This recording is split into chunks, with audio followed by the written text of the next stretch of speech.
we did it again.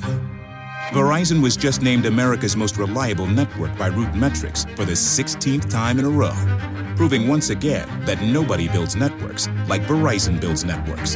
That's why we're building 5G right. That's why there's only one best network, Verizon. Best and most reliable based on Root Metrics reports from second half 2013 to first half 2021 of 3 operators on all network types combined, not specific to 5G networks. The lovely Anne Celine. YJ and Project Blue Book, good to see you guys. Thanks for coming in. And we will have new T-shirts as of Monday when the new website is launched. Fabster, always a pleasure. Sam Faz and Guillermo, how are you guys? Thanks for joining us as we continue on here. Boz Monster and Ivosevich, how are you? Thanks for joining us. And Mark Rademacher, how are you, my friend? Sonny Conway, Richard Elmore, Vinman, and Irish Lincoln. Donnie C., how you doing? And we're running out of time here. We always run out of time doing this. The gorgeous Manitoba Becky. There she is, the pride of branded Manitoba. We call her the wheat queen around here. Stunning Avi May. How are you? Snakes, thank you so much for that awesome super chat. Really do appreciate it. It's a great way to support this show and what we do on a nightly basis. So thank you so much. And let's see. Who else do we have here joining us? Bob Erkins, good to have you here. We'll have more coming on in because that's the way it happens. The lovely and talented Kira. We want to say that the Super Chat is a great way to support what we do on a nightly basis. Hello, gorgeous Golden Lee A. And, of course, hit that subscribe button, ring that bell if you have not been here before and you love our channel. We hope that we could earn a thumbs up or down as well. Get your horns up. We're going to get going right now.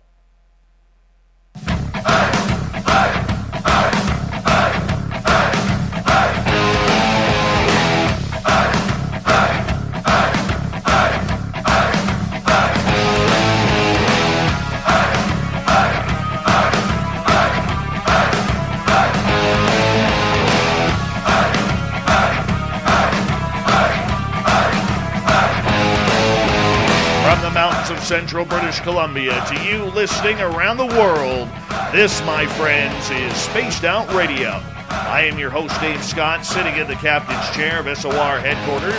We welcome you to tonight's show on our terrestrial affiliates around North America, digitally on TalkStream Live, Revolution Radio, and KPNL. All of our archives are free by going to youtube.com/Spaced Out Radio. Do old Davey the favor, hit that subscribe button. You can follow us on Twitter at Spaced Out Radio and on Instagram, Spaced Out Radio Show. Our website is spacedoutradio.com, where we have a plethora of features for you, including rocking out to Bumblefoot and reading up on Captain Shirk's SOR Newswire. Tonight's show is brought to you by Chive Charities. Help make the world 10% happier by visiting Chive Charities today. You can find them on our website. Our guest tonight is definitely no stranger when it comes to breaking news. Bryce Zabel is a former CNN correspondent. He now helps make documentaries. You can follow him on Twitter at Hollywood UFOs. Not only is he very familiar from being in front of the camera and telling the story, but he does it behind the camera as well. He's very educated. He's very influential in the field of UFOs when it comes to dealing with some of the biggest names in ufology. A researcher, a developer, someone who literally has done it all on the trail of the saucers, and we're so glad to have him back. It's been a couple of years since we had him on, but what we really need to talk with Bryce tonight is this incredible narrative that we have seen going on for almost 4 years now in the UFO field. We're going to break it all down for you tonight. Bryce, thank you so much for coming on Spaced Out Radio. How are you? I'm doing great. I thought it was just so impressive to see all these people who are here. I want to thank them all for being here and all the ones who come in.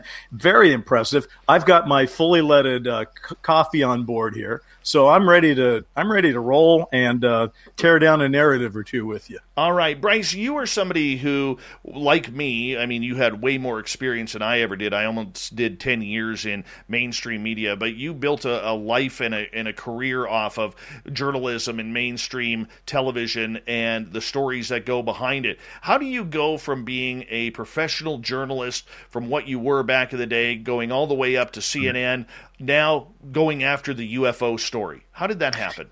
I don't think, first of all, I don't think of myself, maybe other people do, but I don't think of myself as a retired journalist or an ex-journalist or anything of the sort, because I got trained as a journalist. I, went to the school of University of Oregon and in broadcast news. So I think you always have those feelings about, hey, if I don't have the answer to something, I'm not going to just take anybody's word for it. I'll make some phone calls. I'll talk to people. I'll till the soil a little bit, find out what's underneath it.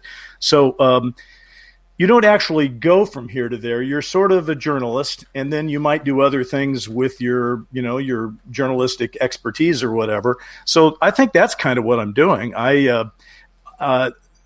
certainly did divert for a period of time into all television and features. Now I'm also doing a little reporting on the Trail of the Saucers site. I just think there's so much going on, which I know we're about to get into, but there's just so much going on. It'd be a terrible time to only be doing one thing and to be standing on the sidelines. So I'm in there. This is a topic that could really encapsulate someone.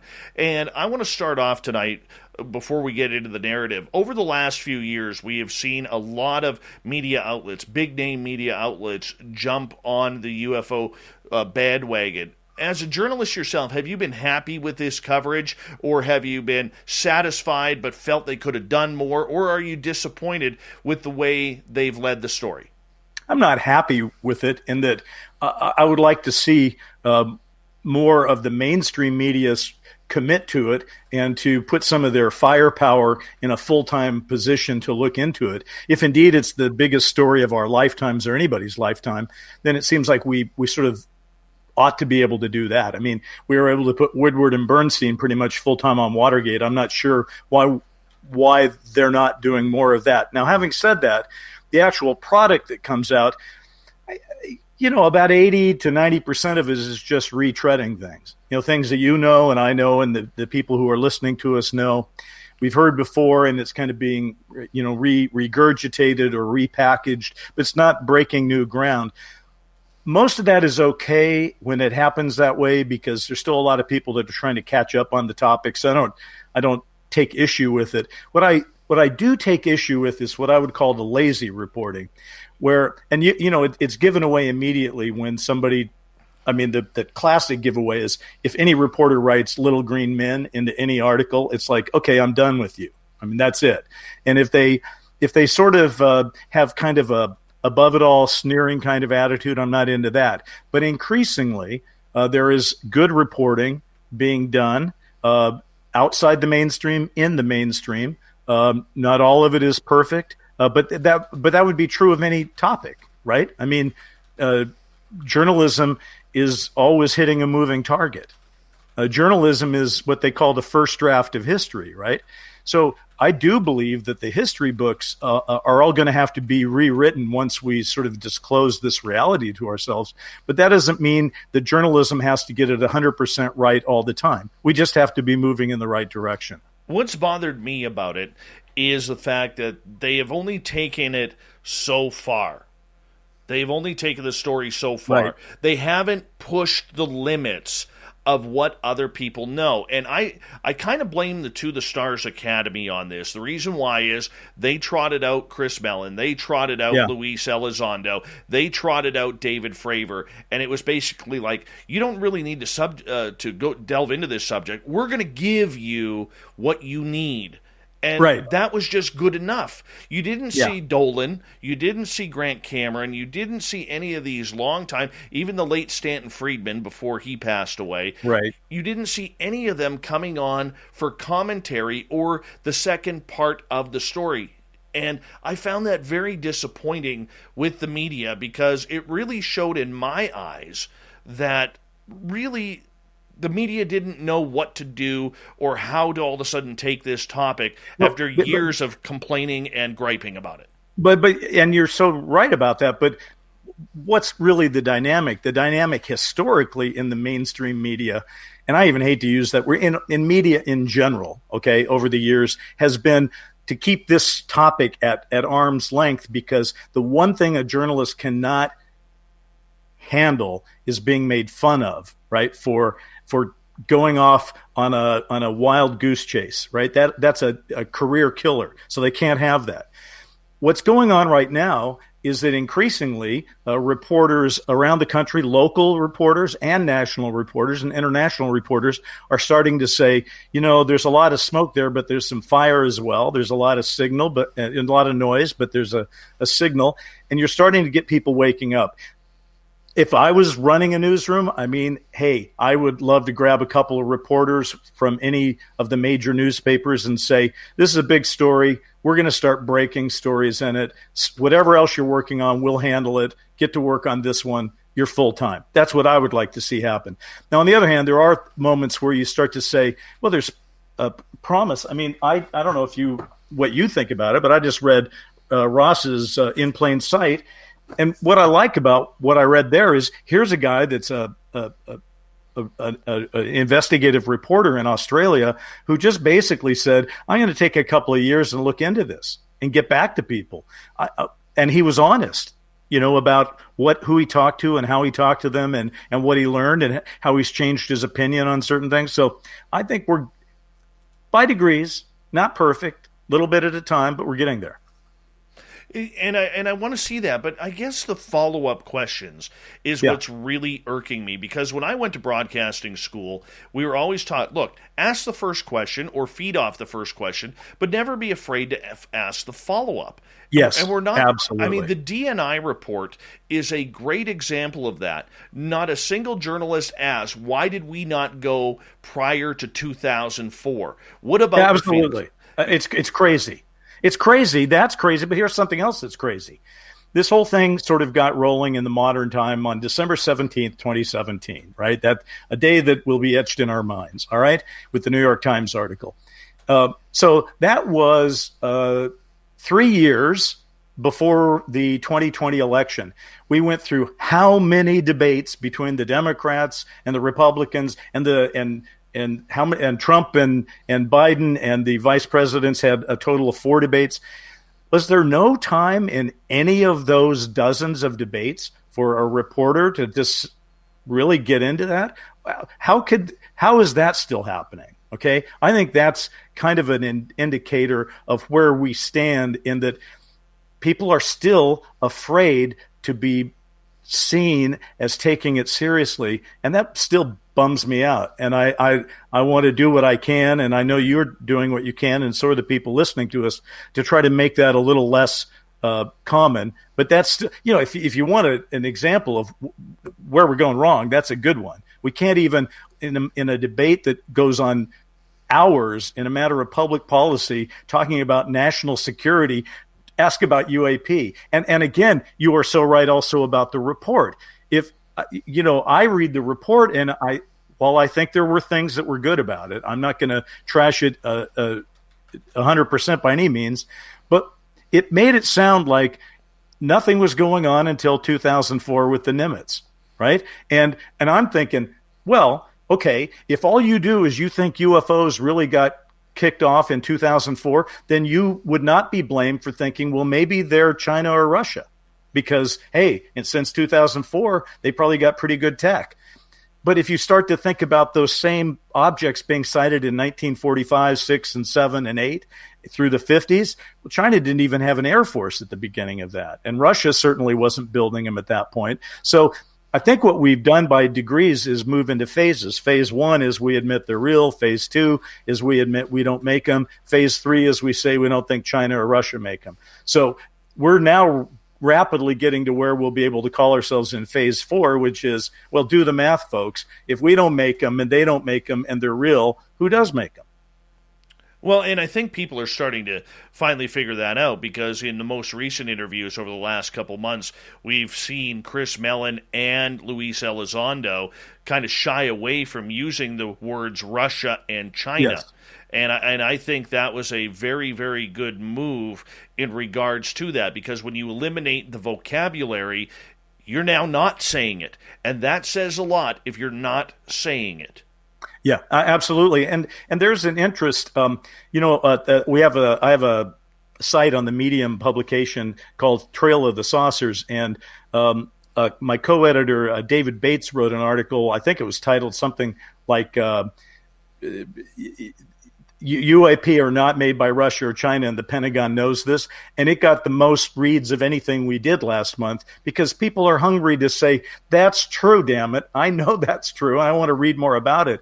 So look, if you look at almost any major social issue of our lifetimes and even preceding our lifetimes, the public tends to get it first, and then the institutions kind of catch up. Okay, so that was probably true of civil rights, and it was true of the Vietnam War, and it'll probably be true of UFO disclosure. The public is going to get hip to this a little faster than the institutions. And the other thing is we don't have to wait for the institutions. We can just get on with this ourselves, like what you're doing right now and what your listeners and viewers are doing. We're all sort of waking up simultaneously right now, and we're moving the ball ourselves. As much as we try to move the ball ourselves, are people listening, though? Because we know the mainstream media really doesn't care about the entire UFO field, as long as it's Elizondo or Mellon. We know that the mainstream public, through everything that is going on right now, really does not have time for, to step out of their own livelihoods right now. Could this topic have come at a worse time than what we are seeing right now? Well, that's a pretty good point, because the truth is we live in some pretty extraordinarily tough times, chaotic times, discouraging times, depressing times. I mean, clearly the environment is in trouble. Clearly we have not been good stewards of the earth, and things are tough. And politically we can't seem to agree on even how to save ourselves from a pandemic. So we just have a lot of trouble in the body politic, if you will. I remain, though, kind of optimistic. I think often what is counterintuitive may be the intuitive choice, and so in this case, you'd say, well, maybe this isn't even a good time to disclose. We're so screwed up right now, it could only make things worse. But I could also argue that, yeah, these are really tough times right now, and maybe the only thing out there that is going to get humanity thinking like we're all part of the same team is for us to get on with disclosure, because then at least at that point, we're all going to have to admit that there's probably more uniting us in similarities as human beings than dividing us. I mean, I'm very big on researching, and I'm developing the Betty and Barney Hill story for television. And, you think about it, if Betty and Barney Hill were abducted and that happened, then it's pretty clear that the one thing that the aliens didn't seem to care about was the color of his skin, right? I mean, right. Everybody else that he dealt with in his life saw that he was a black man married to a white woman, but it doesn't sound like the aliens did, right? So maybe there's some hope here, maybe. Well, I mean, it's one of those things that we are going to have to, eyeball over the next little bit, because nobody is talking aliens. We're barely talking ships right now. I can give you a great example of some very poor reporting that I have seen up here in Canada, where a couple of months ago, the Canadian television news network CTV had their Washington bureau reporter, their DC bureau reporter, interview Chris Mellon for 14 minutes. Not one question was asked about whether or not Canada was having anything to do with UFOs. Did the Canadian government know about UFOs? How stupid is that? And then the CBC, the Canadian Broadcasting Corporation, flies their Washington, D.C. bureau chief over to Wyoming to interview Lou Elizondo for 2 hours. And in their 17-minute hit, did not mention Canadian airspace security, UFOs, nothing. It was all about what was going on in the south of the border, which is it's really strange to me. It's totally strange, but you know what it also is it may not even say much about ufology or UFOs or UAP reality as much as it says about just sort of a sort of lazy journalism practiced by people who are working day to day. Because clearly, I mean, I don't know, back when I was in journalism school, which does seem like, well, it was in the last century, we know that. My professors wouldn't have allowed that kind of thinking to prevail. They would have said, you got to get the local angle. Well, if you're a Canadian reporter and you get your hands on Elizondo or Mellon, two of the brightest lights we've got out there, and you're talking to them about a topic they seem informed about, and you don't ask them about Canada, well, you should just resign and let somebody else do the job. I absolutely agree. But to me, it shows the lack of real preparation for this. But if I read my audience correctly, how much has social media hurt the mainstream journalistic take on this story? Because we're all about clickbait headlines now. Yeah. We're all about the feels. We're not about telling the story. We're about, I've never in the last 10 years seen more reporters get involved in a story rather than tell the story. I mean, is journalism on a mainstream front really dead from what you and I were trained on compared to what we see now? Listen, it would be pretty easy for you and I to spend a couple hours and name a lot of things that mainstream journalism is getting wrong. And I don't know that necessarily helps that much, because the truth is, there's always good reporters and there's bad reporters. But for example, to use Ross Coulthart, again, his book has a lot to do with the country he's from, Australia. He's got the local angle covered. And in fact, he did the world a favor by so bringing Australia to life that those of us who read his book in the United States and Canada have to say, I guess this is a worldwide phenomenon. So it's mixed. It's always going to be mixed. And it was always mixed, though. I mean, think about it. Go back to Watergate, all right? Woodward and Bernstein got it, and they wrote it hard. But it wasn't until it looked like they really had a story that the other newspapers said, maybe we should cover this a little more aggressively. Everybody has to wait to see that the water's fine. So one of the best things that could happen right now would be if the New York Times, instead of writing one article every 6 months, literally wrote an article a week. And just said, we're going to bring people up to speed. We're going to be doing radical, hard journalism, and we're going to be pressing people for questions. I got to be honest with you. I know Biden has a lot on his mind right now, and I don't want to get into the politics. Hey guys, Gronk here, calling a 30-second hair huddle. When it comes to tackling hair loss, Hims has you covered. From clinically proven regrowth treatments to thickening, shampoo, and conditioner. Just go to 4hims.com for a free consultation. Then a licensed medical provider can help you with your game plan. If prescribed, Hims ships directly to your door. Get your hair back in the game with Hims. Try today and get a 90-day money-back guarantee at 4hims.com. Just go to 4hims.com/podcast. That's 4hims.com/podcast. Restrictions apply. See website for full details and important safety information.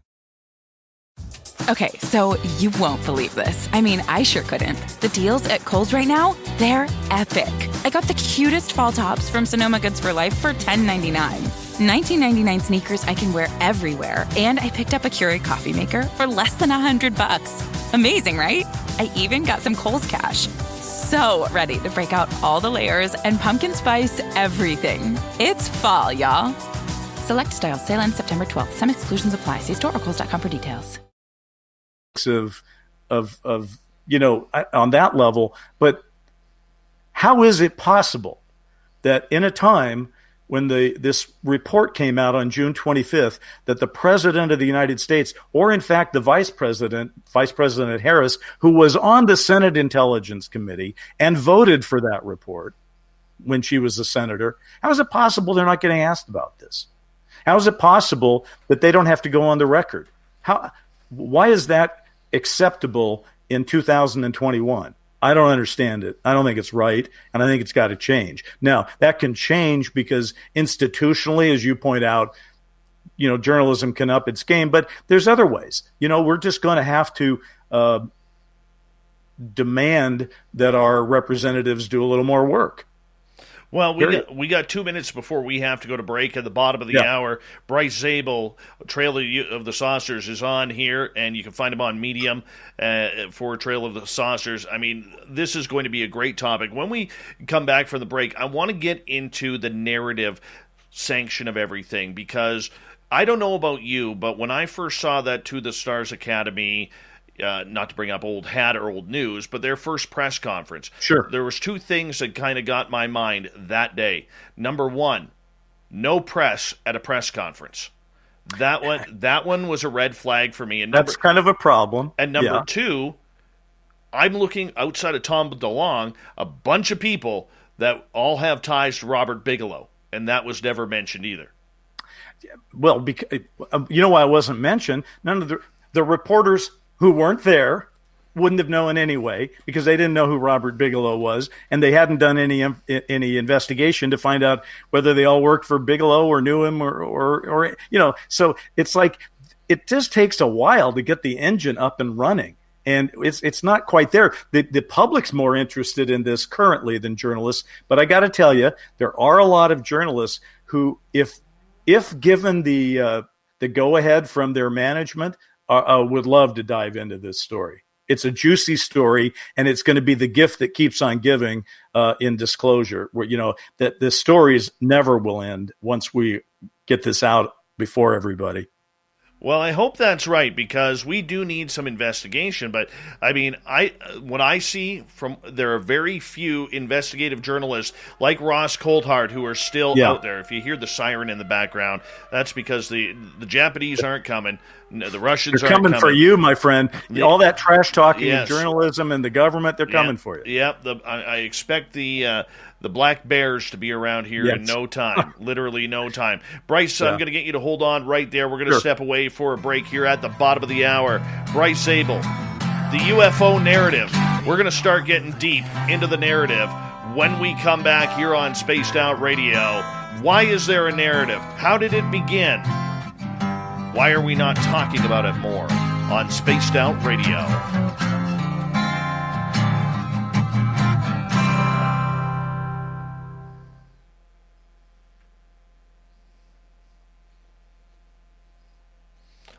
Couple of my listeners, I would adore to have Tom DeLonge on Spaced Out Radio. He will never come on this show, ever.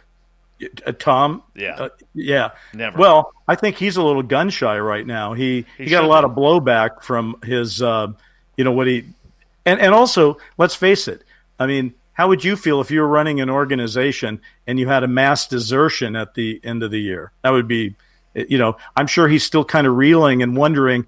That's why he's kind of retreated into rock stardom again, because at least that's safe and secure for him. And his foray into ufology kind of collapsed. And to this day, nobody has really investigated what precipitated the collapse at TTSA, right? And why is that? I don't know. But I'll tell you one thing. I wrote an article for Trail of the Saucers right after in February when they filed their SEC report. And, basically they tried to say, oh, yeah, we're just all about entertainment now. That's really the right choice. Give me a break. We don't need another entertainment company doing alien movies. When Lou left, a couple of days later, I wrote an article on my 14 reasons why I never supported the TTSA. From what I heard, Jim Semivan read that, and and I had never interviewed anybody from that group. This was just outside observation of what I had noticed. And Jim said that I had it about 95 to 98% right. There were some. Well, so tell me what your conclusion was then. What were you stating there? Well, I stated the pressless press conference. Okay, right. Okay, we're here for the public. And we're not giving the public anything. Okay? Tom DeLonge going on Joe Rogan was a major faux pas, especially when he started talking about whipping his dick out on the air. Yeah, that's not a real crowd pleaser. No. Maybe it is a crowd pleaser, but not for that crowd. No, that crowd, from what I heard from a couple of insiders, that really pissed a few people off. Yeah. Really pissed a few people off. I would have to bring it up here. 14. Let me just bring it up here. I got it here. I know people have trashed the Tom DeLonge on Joe Rogan, but I watched it a couple months ago, just I think for the second time. I kind of enjoyed it, because he did kind of forget that he was on a hot mic. You know what I'm Right. saying? He kind of was saying things that he probably should have thought Right. more about. And so I looked at it as, okay, this guy, what do people usually get in trouble for when they do interviews? For actually saying the truth or saying what they're thinking, right? Right? So he seems to have gotten in trouble for this because he didn't exercise enough discretion to shut up from time to time. Right. But that made me want to hear what he had to say even more, because he was clearly floating his own opinions about what he thinks is going on. And if he's had the high-level talks that he says he's had, then I found that interesting. Well, here are my 14. I'm not going to read my examples. I'm just going to read my 14. Right. Number 1 was a pressless press conference. Number 2 was denial of media requests. That one, Lou Elizondo actually came out and apologized to me and a number of other people when we finally got him on the air, and said we didn't even know these media requests were being turned down. And the media person for the Stars Academy was Tom's sister, Carrie DeLong. Number 3 was TTSA name on the U.S. Navy videos, how the Navy never went after them. All right. Yeah. That one needed to be questioned. No talking aliens, and like I always say on this show, when you've never seen aliens or a UFO, it's never aliens, but when you're an experiencer, it's always aliens. Right. Yet we weren't allowed to talk UFOs. The political side of DeLong, UFOs are a very non-political issue. They're bipartisan, and yet when they're getting all of the news coverage on Fox, and President Trump was speaking about it at that time. The fact that he was really disparaging President Trump, love him or hate him, doesn't matter. That was something. Then he came out, said they were anti-ufology, and all of his posts that he removed, the Joe Rogan Experience, the TTSA is not a UFO group, playing the mainstream media to the narrative, trying to buy the free experiencers stats when he was pushing a negative alien agenda. There was just a ton of things. We got to go on in a couple of seconds here, but thank you, Snakes on a Train and Cat Chaser, for the awesome super chats. It's a great way to support what we do. Let's start the second half hour right now.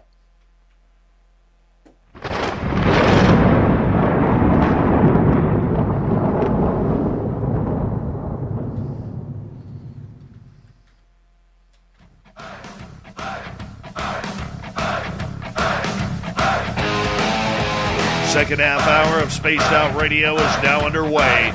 My name is Dave Scott. Thank you so much for taking the time to join us. We really do appreciate earning your listening ears. Want to remind you that if you've missed portions of this show or others, you can check out our free archives by going to youtube.com/Spaced Out Radio. Do me the favor, hit that subscribe button. Our website, spacedoutradio.com, has a plethora of features for you, including rocking out to Bumblefoot and reading up on Captain Shirk's SOR Newswire. Follow us on Twitter at Spaced Out Radio and on Instagram, Spaced Out Radio Show. We're talking the UFO narrative tonight.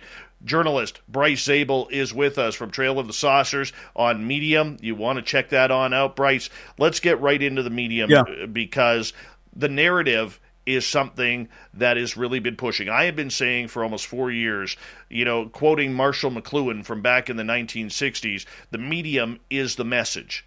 And when it came to UFOs, we learned this new word, narrative. I'd like to define that first, because I just want to make sure, if we're going to do a deep dive, when you say the UFO narrative, what are we talking about in your mind? In my mind, we're talking control of the subject.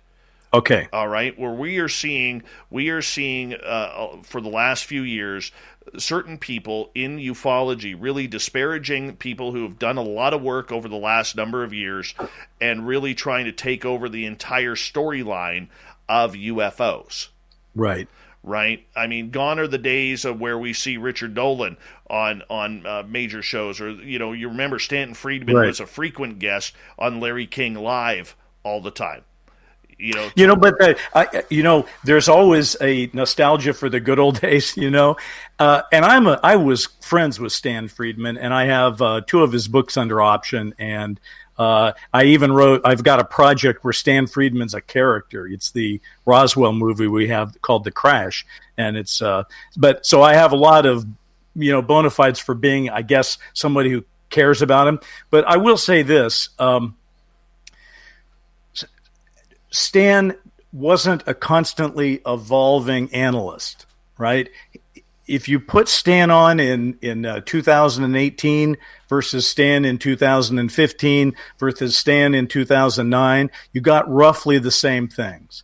You got the sound bites about Cosmic Watergate, et cetera, et cetera. So I think that one thing that is good is we have a bigger collection of individuals who you can frankly put on your show now, who are able to speak to an evolving narrative, right? Stan was his own narrative, right, and a positive one, and he did the ufology owes him a big debt of gratitude. But there's a lot of people that are busy trying to make sense of what's going on right now, and I think they're probably thinking about what you're talking about, the narrative. What is going on here? Who's saying what?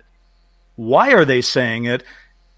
And yet, underneath it all, for me, I mean, I'm just speaking for myself here. It's like it's all well and good to talk about journalism and the narrative, et cetera, et cetera. I just want to know what is really going on. At the end of the day, if somebody would sort of sit me down and go, hey, let me relieve your anxiety. This is who they are. This is where they're from. This is what they want. I would be a happy guy because I want to answer these questions. I don't want to argue about a lot of things. I just feel like the truth will set us free, good, bad, or indifferent. I want that narrative. And I agree with you, but the way we see it being controlled right now, like the DNI report only going back to 2004, sure, or when the To the Stars Academy coming out saying, we're not talking aliens here.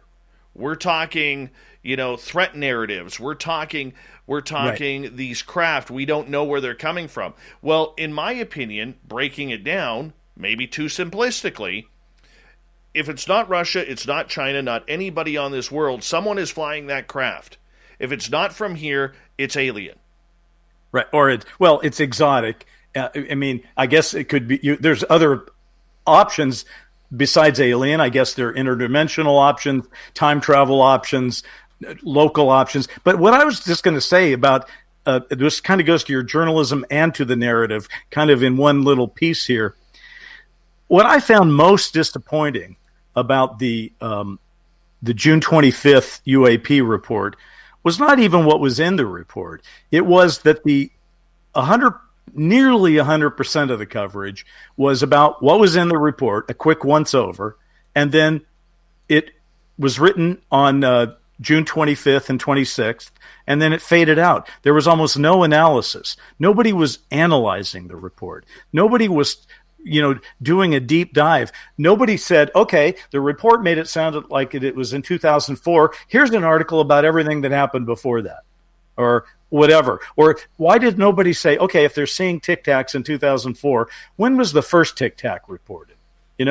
Was that in 2004 or was it in 1949? Let's check that out. I mean, we've got to get people doing a little more analysis is what I think is part of the problem here, because how are you going to know what your narrative is or who's twisting the narrative if we don't ever sit down and do more than just accept what is spoon-fed to us? And by the way, and one final thing, I'll shut up about this, but Richard Dolan, you brought him up, terrific guy. He and I wrote the book AD After Disclosure back 10 years ago. So we're celebrating the 10-year anniversary. Happy anniversary, AD. Of that book. And one of the things that Dolan and I said in chapter 1, which I thought was really interesting, is that when that disclosure would tend to happen on a Friday afternoon after 4 o'clock.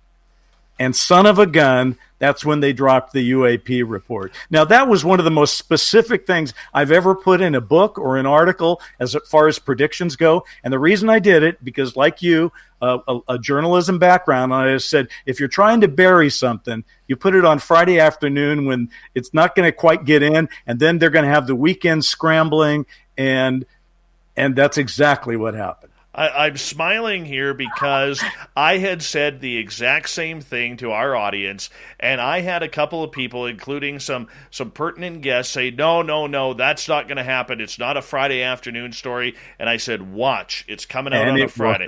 And absolutely. I mean, I got to tell you, I should have called Richard that day. I didn't. I was thinking about him. I was just going, man, that is interesting. And that wasn't even disclosure. I mean, that wasn't like the president going to the podium and saying we are not alone. That was just the report, kind of a conservative report on the topic. And they still hid that one. Interesting. So, is that part of the narrative discussion? I think it is. I think it does kind of open up everything that kind of goes with the story. I mean, let's face it. We mentioned a little bit right in the last part of the last half hour. The media was spoon-fed David Fravor. They were spoon-fed Luis Elizondo. They were spoon-fed Chris Mellon. Almost like they were told, this is the story. This is what we got. Follow what we have. You don't need anything more. Yes, correct. And the media, caught with their pants down on this subject, literally said, okay, we got what we need. I mean, even look at the 60 Minutes report. They didn't really go too far afield. They basically said, we got to just stick with the main players here. Let's get Elizondo on. Let's get Mellon on. Let's get Fravor on. And if we can add another pilot or two, particularly if we can get a female pilot on, wouldn't that be great? And now we got a story. But they didn't really do a deeper dive. They didn't come back and do it again. I'm glad they did it. And to be honest with you, 60 Minutes is going to be doing another segment very soon. I'm quite sure, because they got so much attention to it that if you're in broadcast news, you crave that. And when you find something that works, what do? Do it again. You follow it up. So we're going to see more of that. But we saw a contradiction to that back in 2017, Bryce, where that UFO article in the New York Times by Ralph Blumenthal, Helene Cooper, and Leslie Kean had the most purchases and views and reads literally since 9/11. And it was their biggest selling paper since the 9/11 days. And there was no follow-up. I know. Stories like that always have a follow-up. It's nuts. Isn't that part of the narrative, though, the media narrative of not wanting to cover this truthful subject? Yes. However, facts, truth, news has a funny way of forcing writers and citizens and politicians and journalists to have to confront these things sooner or later, even if kicking and screaming. So I again tend to be it's kind of ironic, because I guess I would go back to AD, because what Dolan and I said about disclosure was it was impossible and yet it was inevitable. Okay, and I think it is possible to hold those two compartmentalized ideas in your head, and I do to this day. It is possible to talk about the narrative and say, it's just not happening. It's impossible, right? But I believe that the trunk has been opened enough to let a little light out right now, and you're not going to close it again. It's just something's going to happen on top of where we are that is going to unlock it. And frankly, with all the people and all the technology out there, it's probably going to happen sooner than later. Okay, so if we go down that line, even if we push aside the mainstream media here for a second, who is telling the truth out there? All right, we have people like Richard Dolan going on and saying what his sources know. I mean, there's a lot of people who love and hate him at the same time. He's still batting the Wilson documents. We got Grant Cameron running all over the world, chasing Wu, which is fantastic. We have the Debrief, a team like the Debrief, which is made up of a bunch of amateur journalists who've come together for one cause, and I think they're doing pretty decent.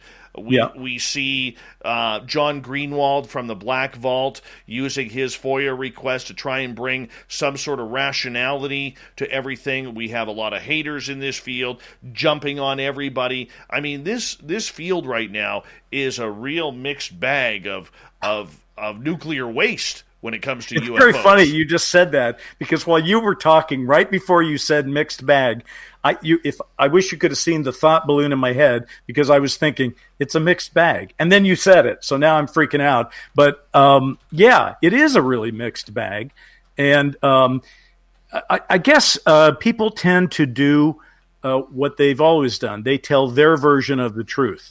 So there are a lot of people telling their version of the truth. They're not necessarily bad people any more than I'm bad or you're bad. We're all trying to tell our version of the truth.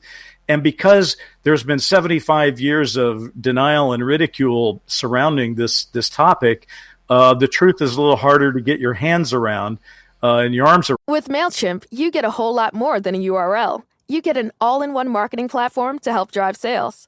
That means you can connect your data to make more informed, smarter decisions. And you get powerful automation tools like our Customer Journey Builder to ensure you never miss an opportunity to turn shoppers into loyal customers. So if you're ready to integrate your marketing and boost sales, get started today at MailChimp.com/smartmarketing. MailChimp, built for growing businesses.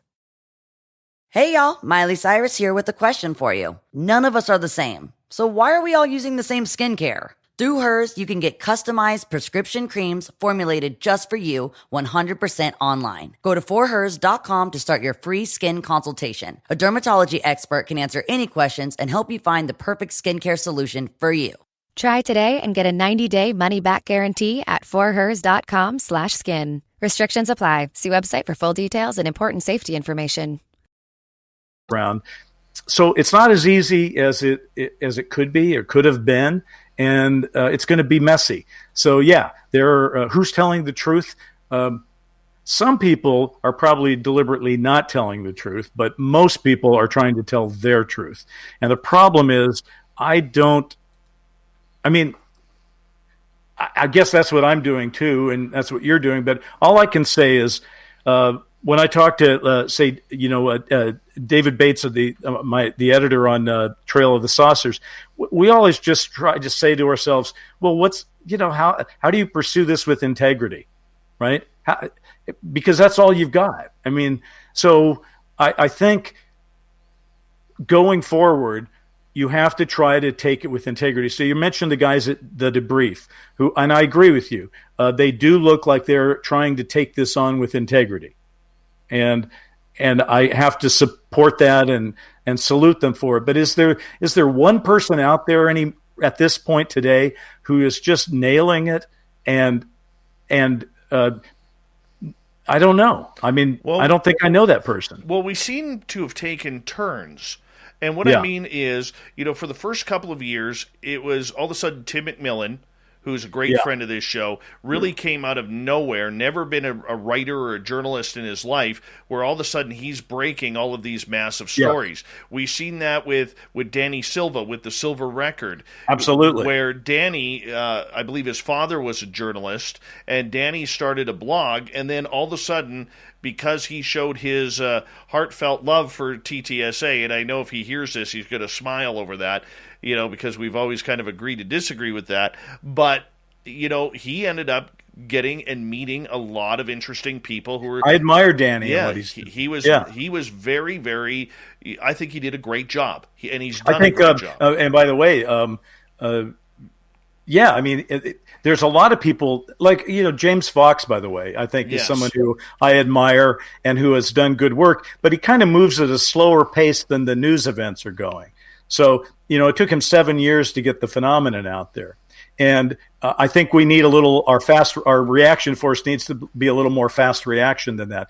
Let me just give a shout out to somebody who I really enjoy reading. And it's Ryan Robbins, who on Twitter is post-disclosure, and his persona on YouTube is UFO Jesus. And in a way that might make him seem kind of fringe or whatever, but I don't read anybody who's got as much clear analysis of the situation as Ryan. I encourage people to read this guy on Twitter because he's studying it, he's thinking about it, and he's writing original stuff, and I like it. Yeah, and I think he's done very well. It's nice to see his mature progression. Yes, exactly. I still wish he would have gone with UFO Jesus, because I think it's a much better name than Post Disclosure, personally. But, I mean, we've seen George Knapp have his... Well, I think he's Ryan Robbins now. But, okay, George Knapp. Okay, I have to give the big shout-out to George. I don't know where you come down on that, but I think George Knapp is the best investigative journalist working this story in the country today, and has been for a number of years. And if you gave a best UFO investigative reporter award, he'd have won many years in a row, because he had the whole road to himself for the longest time. And if anything, he'll probably end up being overexposed, because when you're putting on a documentary on this topic, you go, get me Knapp, right? Well, where's the other Knapps? Right now it's like that UFO documentary on Showtime. You had George Knapp on for, it seemed like eternity, and I love George. I mean, but it was shocking how much they put him on, and Leslie Kean, of course. But there's got to be other people besides the two of them that we can put on TV. Well, let me ask you a question about George Knapp, because over the last 6 months to 10 months, he has taken a lot of heat.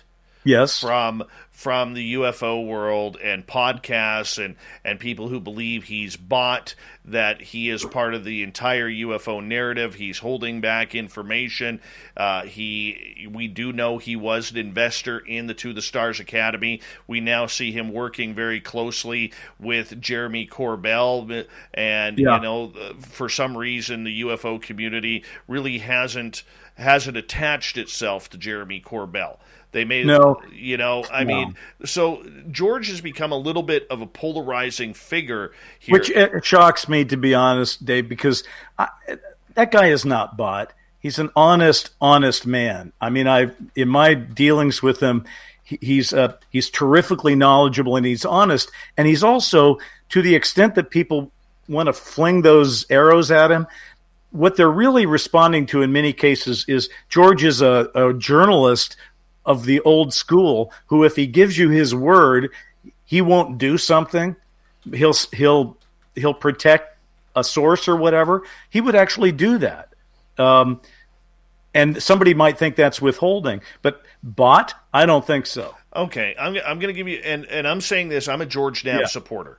I think the guy is a legend, and I think he needs to be treated as such. But somebody like PBR here, who's a longtime listener of ours, he says George Knapp pushed the fake Lazar narrative for 35 years now. And for a lot of people, that is all they need to bring the hate onto George Knapp. Well, are we supposed to believe that? I mean, I don't. You know what? Again, we got to quit fighting with each other on this every specific, because there's been a lot of disinformation, denial, and ridicule out there for years. The Lazar narrative. I'm just asking you right now. Are you telling me, is that what you think? Do you think the Lazar story is fake? Yeah. Me, no. And I don't either. And I'll tell you why. Take away George Knapp, take away Bob Lazar. KLAS Channel 8 TV in Las Vegas has never retracted the story. Right. And what people who do not understand the behind the scenes of how media works, in order to put a story like that on, it's not just let's trot this guy out and see what he has to say. For a story with those type of accusations that Lazar was making, they would have had to have, and Knapp would have had to have, some sort of proof or corroborating evidence outside of John Lear, outside of Gene Hoff, to sit there and say, we need some heavy evidence if we're going to be running this, because we could be in trouble. And this story likely went to the team of lawyers before going out. And that's why I believe the story of Bob Lazar. Now, there may be factual evidence that is wrong because of what has happened over time, where he was arrested for being involved in a brothel, and some other, his education that has never been proved, which Knapp has stated. But I think George Knapp takes the brunt of that. Yeah, okay, I see where you're coming from there, and I think I agree. And the only thing I would add is that okay, our solidarity for the truth should not rise or fall on specific cases. You have to look at the totality of each individual. I wouldn't want someone looking at me and saying, well, I saw he said this about Betty and Barney, and I disagree with that. Therefore, I can't believe anything the guy has to say about anything. I just don't think that's how it works, because we live in a world where this has been the most highly classified, most disinformed, most denied, and most ridiculed topic in world history. Okay, so yes, there's going to be disagreements because no one has made this easy to get to a place where we can agree on, to go back to your phrase, what the narrative is, right? There are different narratives by design. Whoever's sitting on top, I don't know that there is somebody out there who literally knows the entire truth and nothing but the truth, but I do think there are people in either private enterprise or government or whatever. I do think there are people who know more than I do. All right. I know what I know. I've done the best I could, but I would imagine there are some people who have a pretty good theory about what is going on. And I wish those people would talk. I think it's time. I think it's time too, but it seems like we keep getting these turns. So, Yep. like throughout this year, it's been the Jeremy Corbell year. Yeah. With the videos, okay? And I have talked to some people on the inside who don't even know where Jeremy Corbell is getting this information from. Correct. Obviously, he's become Knapp's working dog. Right. And I mean that politely. Okay? Yeah, I agree. So, I mean, is it about taking turns to try and bring in different people? Because I remember George saying that he had, as we got about a minute ago, Sure. he knew about the 3 videos 8 months before the New York Times video came out, but he was told by certain people, this isn't your story. This has to go to the New York Times. And he bit his tongue on it. He didn't want to, but he knew that if he didn't bite his tongue, he burnt the bridge, and there goes the story. Burnt the bridge, but I talked to George about that personally, and it wasn't just him taking orders from somebody. From George's point of view, he too sort of agreed it's more of a game changer if the New York Times does it than George Knapp at a television station in Las Vegas. Very true. I think he took a bullet for the cause at that point, or at least that's how I've seen it. Others may disagree, but it had to break his heart. I mean, he's a reporter. I mean, can you imagine knowing about those videos and sitting on them? Yeah, that's terrible. I'd grind my teeth. I'm surprised. Yeah. George is probably pretty glad that he has a dental plan after grinding his teeth over that. Bryce, I'm going to get you to hold on. Yeah. We are going to take a break here at the top of the hour.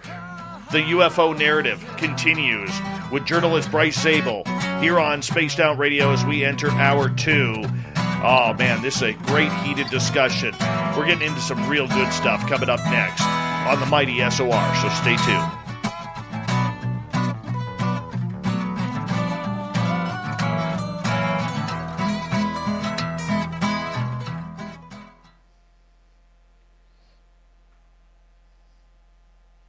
All right, we're clear. That was a power half hour there, man. It's flying. It's Holy fun. cow. I mean, because these are things that we all know that we live in historical times, and we're all trying to make sense of it, and we all have opinions. I just wish the time would come where we would stop having to try to find the story and instead try to process it. That would be. To me, that will be the day. I understand the anger of the listeners. They're done. Yeah. They're done with experiencers. They're done with the games. And I understand, like our listener PBR, who he's here almost every night listening, and he is one of my biggest critics. But the reason why I like him is because he's not afraid to call out what he feels is right. What is his opinion then? What is it that he's what is his disagreement with you and your show then? Oh, he thinks I'm too easy on people. Oh. He thinks I'm too easy on people. You're a nice man. There's nothing wrong with that. And by the way, I don't think you take it too easy on people. When we've had several conversations where you state your mind clearly. So I think that we also have to, you have to be in there for the long haul. You're going to have viewers and listeners. You can't just anger everybody every night. But what we see now is we do see an influx of podcasts and radio shows, YouTube channels that are and blogs that, especially UFO Twitter, that will do anything to tear people apart. I mean, they will do and say anything. I mean, it is. I hate that. I just hate it. I hate it. Yeah. It just makes my skin crawl when I see and hear that stuff. Mm-hmm. So, I mean, but you also have to say, look, I don't like it either. I've been attacked. Other people have been attacked. And it's just like, okay, where is this coming from? And people are pissed off. They're tired of the runaround. Let's get to it. We've had more information out there than in any time in history. And you said it.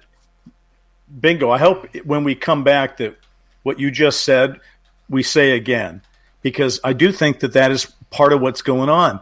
I feel it in my bones. You feel it. Your listeners feel it. People that have taken the time to even get marginally up to speed on this topic get frustrated because they say, what will it take? How much longer must this go on? And it's so irritating.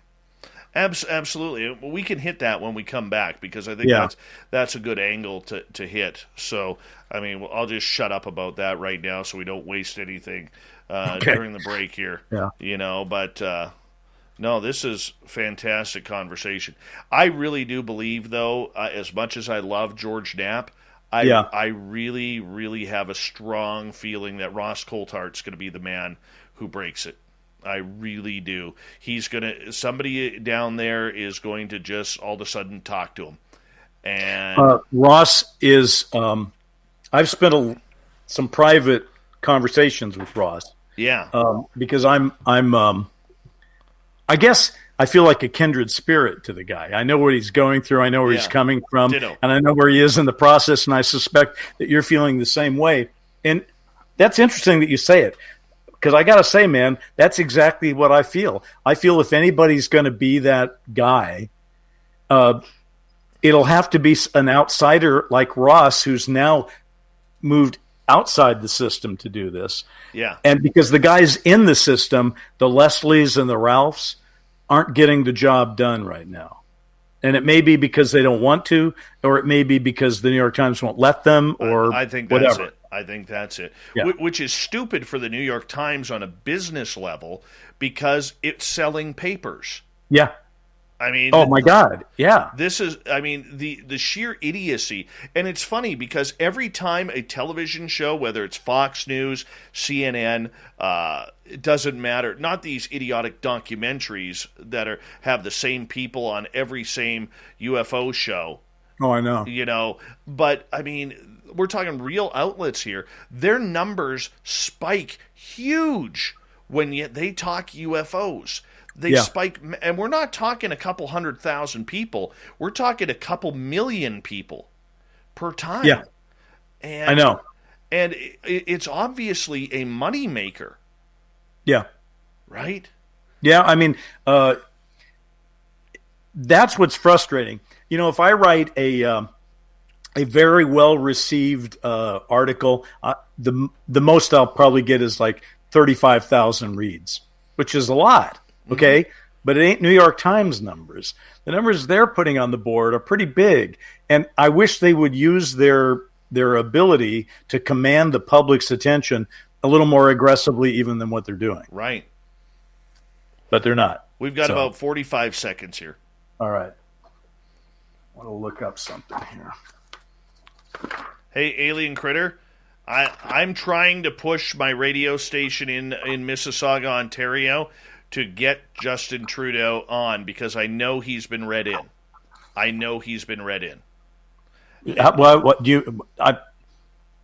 Okay, hold the phone. How do you know that? I'll tell you at the next break. How about that?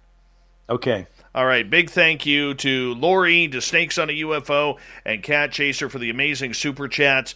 It's a great way to support what we do on a nightly basis here on Spaced Out Radio. Thank you to all the veterans who are listening to this show, and to every one of our regulars who are here nightly. We love you. Get your horns up. Bumblefoot's coming right now.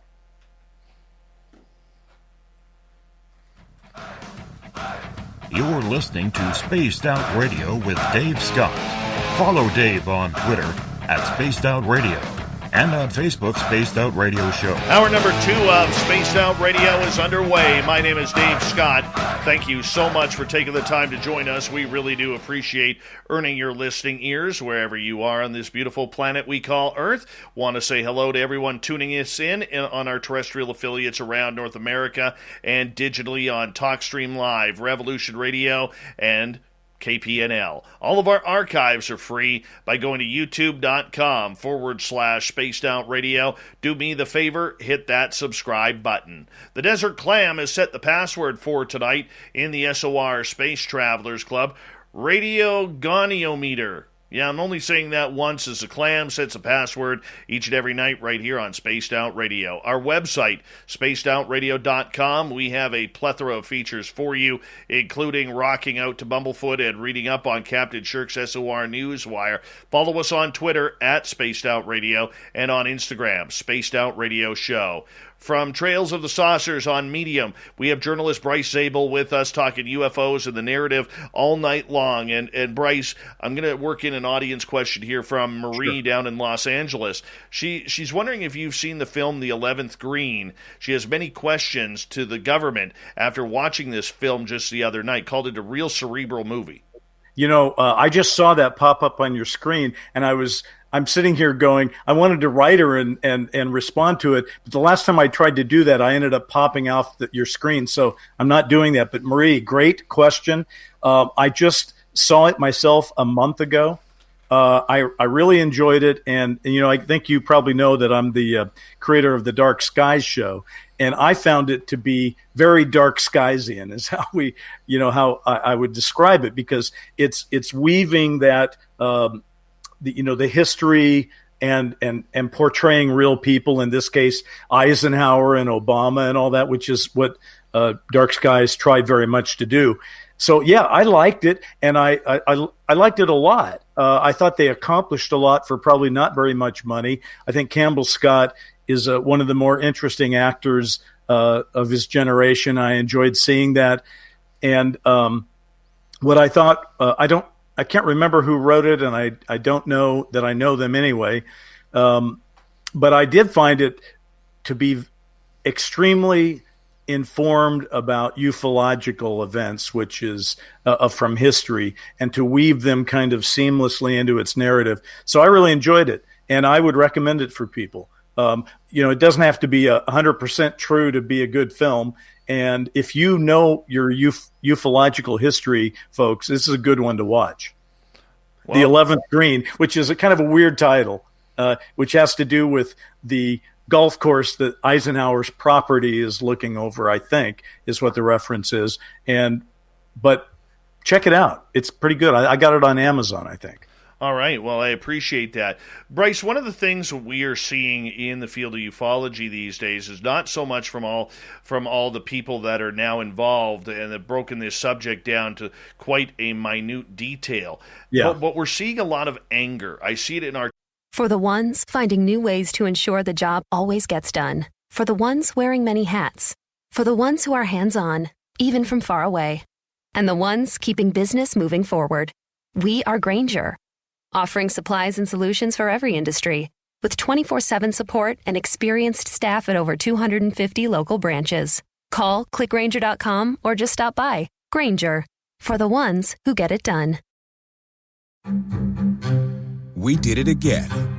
Verizon was just named America's most reliable network by Root Metrics for the 16th time in a row, proving once again that nobody builds networks like Verizon builds networks. That's why we're building 5G right. That's why there's only one best network, Verizon. Best and most reliable based on Root Metrics reports from second half 2013 to first half 2021 of 3 operators on all network types combined, not specific to 5G networks. chat rooms on a nightly basis from our listeners. They're done with the stories. They're done with the narratives. They're done with cover-ups. They're done with the experiencers' anecdotal evidence. They're just done. And after 70-plus years of this happening, I don't blame the audience or the people who love this subject getting fed up with another experiencer's story, another blip on a YouTube video that is supposed to be a UFO, a video of a UFO, then being told that there were 14 others before this flying around. I mean, we see it all the time. What do you think of this frustration that is happening with people who want this subject to be done? Let's either crap or get off the pot when it comes to disclosure. I'm angry. I'm really pissed off. I'm frustrated. It's like Bill Clinton said, I feel your pain. I'm not happy. I'm not a happy camper. And I've gotten more angry every year. And I'm probably as angry as I've ever been right now. So I get it. I'm not as young as I used to be, right? None of us are. But I remember, when I first came to Hollywood, I was the youngest guy in every room, and that's not true anymore, right? I would like to shuffle off this planet of ours at a time when I at least know what is going on.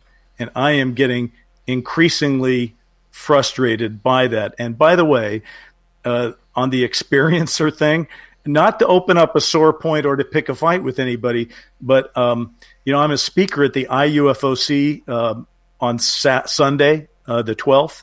Yeah, Sunday the 12th. So last night I was watching Lou Elizondo do his speech for opening night, and he had a flash of anger. And it was interesting to me because he's such a, calm kind of guy who's learned how to measure and meter out his speech. But he's a little irritated about the whole experiencer thing because he's saying it's not data. We can blow this thing open with data right now. And why aren't we? And I got to tell you, the whole conversation would be over if just take those 3 freaking videos that we've seen little snippets of. I understand that they've shown pretty much the full thing to various congressmen and senators in briefings, the more HD versions that go on for 40 minutes, and they're blowing people's minds. Why can't we see those? I mean, let's just get this thing on the road. So, yeah, you are right. Your listeners have and viewers have every reason to be upset. The only thing that we can't do right now is we got them where we want them. It's on topic now. It's okay to talk about it, and we need to push. We need to push like activists do. I mean, people didn't turn away from the civil rights movement and say, yeah, it's kind of hard and I'm a little frustrated we don't have our rights yet. They just said they doubled down. Well, we got to double down right now. I guess that's it. But how do you double down against a government that is holding these national secrets? And we don't even you don't double. I mean, look, you're not going to take the government on, but you know what? It only takes a whistleblower, or it takes somebody leaking some of those videos, or it takes a deathbed confession, or, I don't know. Dolan and I played this game for a year while we were writing AD. I mean, for all that, what would happen if, as an example, Colin Powell is on his deathbed and he goes, I'm tired of holding this secret, and he lays out what he knows. Well, that would get the ball rolling. So somebody is available to do that. And you talked about our friend Ross Coulthart, and he's talking to some pretty heavyweight people and putting 2 and 2 together. And some of these people are coming at him with some really phenomenal information. And I think he's just taking his time sifting through some of it right now. We may be getting answers from a lot of different fronts soon. And I hope that's true. My only concern about Ross Coulthard, and this is nothing that I haven't told him in Yeah. private conversations, and you and I, for the record, had this same private conversation. Sure. I really hope that he watches whom he speaks to and whom he aligns himself with, because this field is so filled with arrogance at times. It is filled with people who are pushing their own agenda and their own brand and value, that they're not worried about the truth. They're worried about what is in this for me. And Ross doesn't seem to be coming at it from that angle. And I really hope that he does a lot of his homework as he goes through this maze of ufology to realize that there's a lot of shysters out there who have zero interest in Ross Coulthard or the narrative. They're wondering how they can be a leech and tag along so that way their name is included in that phenomena, whatever story he breaks. Well, that's, that goes with the territory. But I'll tell you something. In my conversations with the man, I think he's one of the smartest, cookies I've talked to. And I don't think you pull one over on this guy. I think what's interesting about his style, he's disarming because he's a charming Aussie, right? And you're Canadian, I'm American, but Americans like the Aussies. We same as us. We think we like them. They're part of the Commonwealth, right? And I like where he's coming from, and I think, but it doesn't. The fact that he's a nice guy to talk to doesn't mean that he's not thinking very carefully about what people are telling him and why they're telling him. He just keeps it kind of close to the chest here. And I look for him to, as you said, break a few big stories in the future. Yeah, I'm very much looking forward to it. I really am seeing where he goes. But the public's eyes on this and the frustration that the public has for this topic, they don't know where the news is coming from. What they do know through all of this, if anything, is you can't trust the U.S. military or what comes out of the Pentagon. Because now, after years of ufology saying we can't trust the spooks, we can't trust Washington, right. Now all of a sudden all the spooks are coming out saying, trust us. Yeah, I agree. I mean, that's weird. By the way, I see on your screen, Fat Bass is asking, what if China disclosed first? Which is a great question. Dolan and I kicked that around and let's face it, you could have a disclosure race, because if the United States intelligence community got word that, say, either Putin or China was about to go first, and then we would have to ask ourselves whether it was good or bad for them to go first, and we might want to scoop them. And by the way, it doesn't have to be a nation. It could, well, I guess the Vatican is a nation, but it could be the Vatican, it could be the Pope, it could be, other figures. And I don't know that China has the motivation to go first. I think I'd buy Putin going before China, to be honest with you. But I don't know. But I do. Brazil could make a statement, but it wouldn't be as important if the big three went first. That would be cool, and it would get things going. You mentioned that you're very much siding with the public on this, and you understand their frustration. I mean, where do they find a straight answer now? I mean, we have a field that is just filled with a lot of, how can I put it, rhetoric that is going on, a lot of rehashing of stories, whether it's on UFO Twitter, whether it's on shows like this. I mean, you can even admit, because you watch. I mean, even a lot of podcasts and YouTube channels out there now are starting to get very foul and rude towards people in the community because they've had enough as well. Yeah, and you know what? I don't want to become one of those guys that just rehashes his old favorite stories from podcast to podcast. I actually took a year off. That's probably why we haven't seen each other. I just said I need to do a little more thinking interior than I need to be speaking. So I took a year off to think more than speak. I did my speaking in Trail of the Saucers as magazine articles. I think there is a danger to that, where we sort of become our own echo chamber. And I think echo chamber is a really valid concept for what ufology has always been in danger of becoming. where we tell ourselves the same stories. We've got to reach out to other people. We've got to bring other people in. That's why when, I saw Ross's book In Plain Sight, I thought, well, this is good because I didn't know who this guy was when I read it. And it was nice to have a fresh voice. We got to get the fresh voices in there. We've got to stop just saying the same old things, the same old ways. And we have to progress this discussion in a frankly a profound way right now, because the planet's falling apart, right? It's one of the articles I wrote most recently that got a lot of traction was something called Code Red for UFO disclosure, because we're at Code Red on the planet.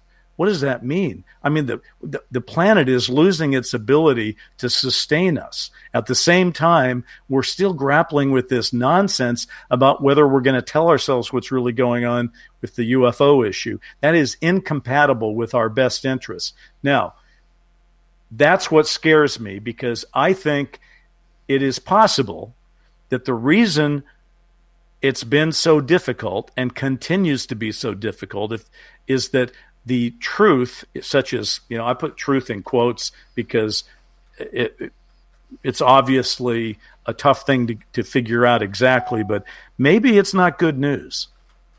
Maybe it's not sweetness and light. Maybe, and you can look at any of these things and look at it from both points of view. Let's take the fact that they're seen near nuclear weapons from time to time. And more often than we'd like to believe. Okay, if you're a pro Stephen Greer kind of guy, you would say, well, that's because they want to save us from ourselves, right? They want to lead us away from these warlike ways. All right, well, that's one interpretation. But the other could be, I'm a little concerned if somebody's looking at nuclear weapons and turning them off and on. I don't think that's probably designed to create confidence in our even the security of our weapons. So I don't know. I just am concerned that the news might be a little bad.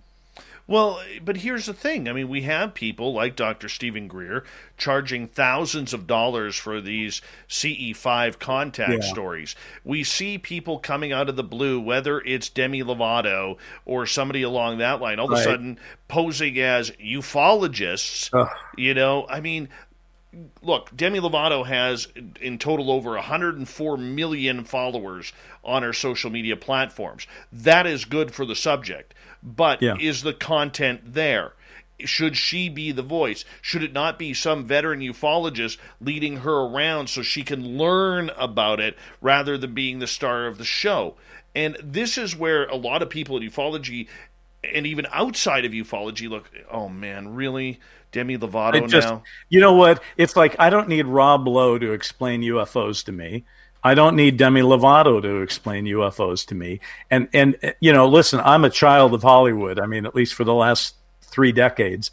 And it still makes me want to tear my fists out of the ceiling when I hear, oh, there's going to be a new UFO show, and we've got Demi Lovato to host it. It just makes me go, we're doing this the wrong way. A better model for a show and something that I may put some energy into would be, I don't know how many people watch the show The Circus on Showtime, but it's 4 journalists on a weekly basis sort of, kicking around what's going on, but not in a meet the press kind of way, but in kind of a hipper way. Why isn't there a show like The Circus done for UFOs where because there's enough new stuff coming out all the time, and there's enough historical stuff. Why can't we have our own shows now? Why do they have to be podcasts? Why can't they also be in the sort of the broadcast cable satellite world where they get a lot of traction? So I think we got to move forward in a lot of different ways, and that's one of them. Well, we can move forward, but how do you get people to take it seriously? Is this where somebody like Knapp has to start hosting something like Robert Stack did with Unknown Mysteries, No, I don't think so, because that would feel like a lot of the same. We've seen that. right? We have seen that. What we have to see is the UFO/UAP version of some other kind of shows. Like, nobody thinks twice that there's a Meet the Press on every week talking about the events of the last week. Why isn't there a UFO show like that? Not aimed at the already converted, but aimed at the large population. Well, it's going to happen eventually. But I don't think we should wait for full-on disclosure before it happens. It's got to happen now. Now, it's interesting because I will tell you this. I think those shows are waiting to happen, and that kind of knowledge is waiting to happen. When I was doing Dark Skies, we had kind of it was wild because a lot of the people that were my executives at the studio and the network on that show went on to run networks, and some of them are still running networks. And at the time we were doing Dark Skies, it was more like, well, you guys are a little bit crazy, me and my partner, Brent Friedman. And, if you want to go do that, it's great. I mean, maybe we'll get an audience. But they were smart people. And I bet today, if I were to run into them in the grocery store in Brentwood or something, they'd say, hey, man, I've been reading all this stuff about UFOs and, what's going on? They would ask me right now what's going on, right? So I think we should we need to take advantage of that. I see someone likes my poofy hair. I'm sorry. I don't know what to do. I could get a hat. No, your hair looks great, man. Your hair looks great. But, I just we're not there yet, but we stand at the precipice of being there, I think. I really do. Okay, so if you were to do a show like The Circus, or I hate to use the Canadian version, we call it W5 up here. All right? Okay. Who would be on your team? Who would be your panel? Well, there's a tendency to go to the usual suspects, right? And I think it would be better to do some of the non-usual suspects, or at least to mix it up. So I guess what I'd want to do, I'd want to have a couple of people that are on every week, because people like characters, right? I mean, whether it's a drama series or a news series, people like, why do we watch? We watch because we like these people and we want to hear what they have to say. So I think would it be Demi Lovato? Not in my world, it wouldn't. It would be certainly lovely, intellectually interesting and compelling people. And then I'd have people cycling through it as well. So you get different voices. And so could George Knapp come through? Absolutely. Would he be the host? Probably not at this point, because I think you're kind of looking for you're just looking for a more edgy vibe. I think but edgy in a smart way, not edgy in a let's go get Rob Lowe and his kids to drive around the country in a van and do UFOs. That's not what I'm looking to do. But we saw that also with Ozzy and his kids. Yeah. Oh, this is a great story then. So I got asked to do Ozzy, not Ozzy, but his kid. What's his Jack? Jack. Yes. Okay. So I was asked to analyze something for Jack Osborne and his gang of stoners who were sitting on their couches, right? And I look at this thing and I thought right away, okay, that's not a UFO. It's just some video of people going, oh, man, look at that. That's really wild. I call up my friend Ben Hansen. I say, I want to send this to you. And we talk about it. And he goes, oh, those are guys in parachutes with their flares. That's how those things are done, right? So I'm about to go on.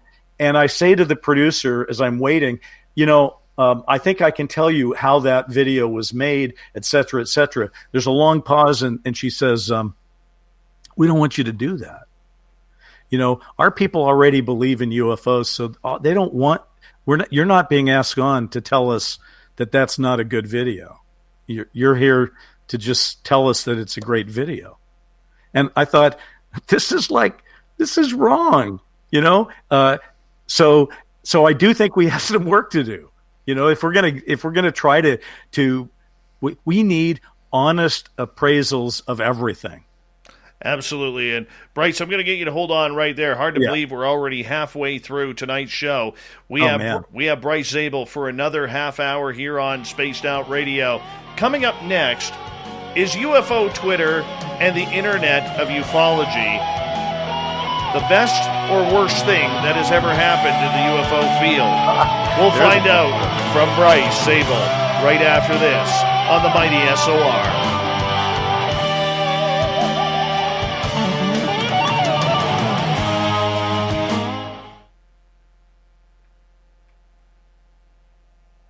Might as well fire it right up, but we're already here.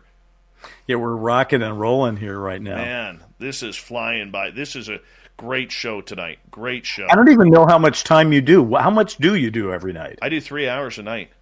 Oh, do you really? Yeah. That must just crush you sometimes. There are days. Last week was a really hard week. I have to really, really watch my schedule. Yeah. Like, for instance, there are times when it's after the show, after I've edited the show for our radio stations and everything like that, where all of a sudden I'll take a phone call and I'm on the phone until 2, 3 in the morning, and then I still have my daytime job I have to go to as well. And there are times where I don't even know what your daytime job is. What is your I work in financing. All right. Yeah. So it's tough that sometimes I need to I can screw myself up for the week. Ben from UFO Garage says your hair and beard are epic. See, I'm not quite. I think part of me wants to thank UFO Garage, and part of me wants to say, what exactly do you mean by that? If you saw Ben and Joe, if you saw Ben and Joe, he's got hair down to here, braided, and a beard just as long. Okay. And Ben, two of the great. Honestly, you would have a lot of fun with them on their podcast. We highly, highly support Ben and Joe from UFO Garage. There's not a lot. I'll tell you one thing. I will tell anybody who's making I'm just happy at my age to have hair, so I like to show it off. I've still got hair, and I like that. That's a good thing. Yeah. Well, you know what? They're actually I had Lou Elizondo on. Oh. Hey, Tom. I'm heading to Walmart because you know what season it is. Oh, is it pumpkin spice season? No, it's flu season, and Walmart gives flu shots. Yes, flu season is here, and we've got your back with flu shots where you already shop. Our expert pharmacy team administers each flu shot and can answer your vaccine questions. Stay safe this flu season. Stop by our pharmacy or book your flu shot right now. Okay, so you won't believe this. I mean, I sure couldn't. The deals at Kohl's right now, they're epic. I got the cutest fall tops from Sonoma Goods for Life for $10.99. $19.99 sneakers I can wear everywhere, and I picked up a Keurig coffee maker for less than $100. Amazing, right?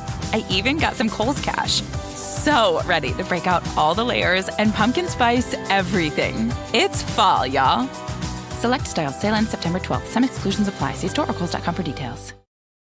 Couple months ago, and I fired Lou up a little bit. I got him mad on the air. Oh, what did you get him mad at? No, I just let him release. I like my first question to him was, I said, Lou, you look tired, and you know, how is this on your wife and kids? Oh. And that's what started it. And I played, you know, as a journalist, okay, we got something here. We got to keep going. And that's what we did. And then the next day, Lou was scheduled for an hour with Ben and Joe from UFO Garage.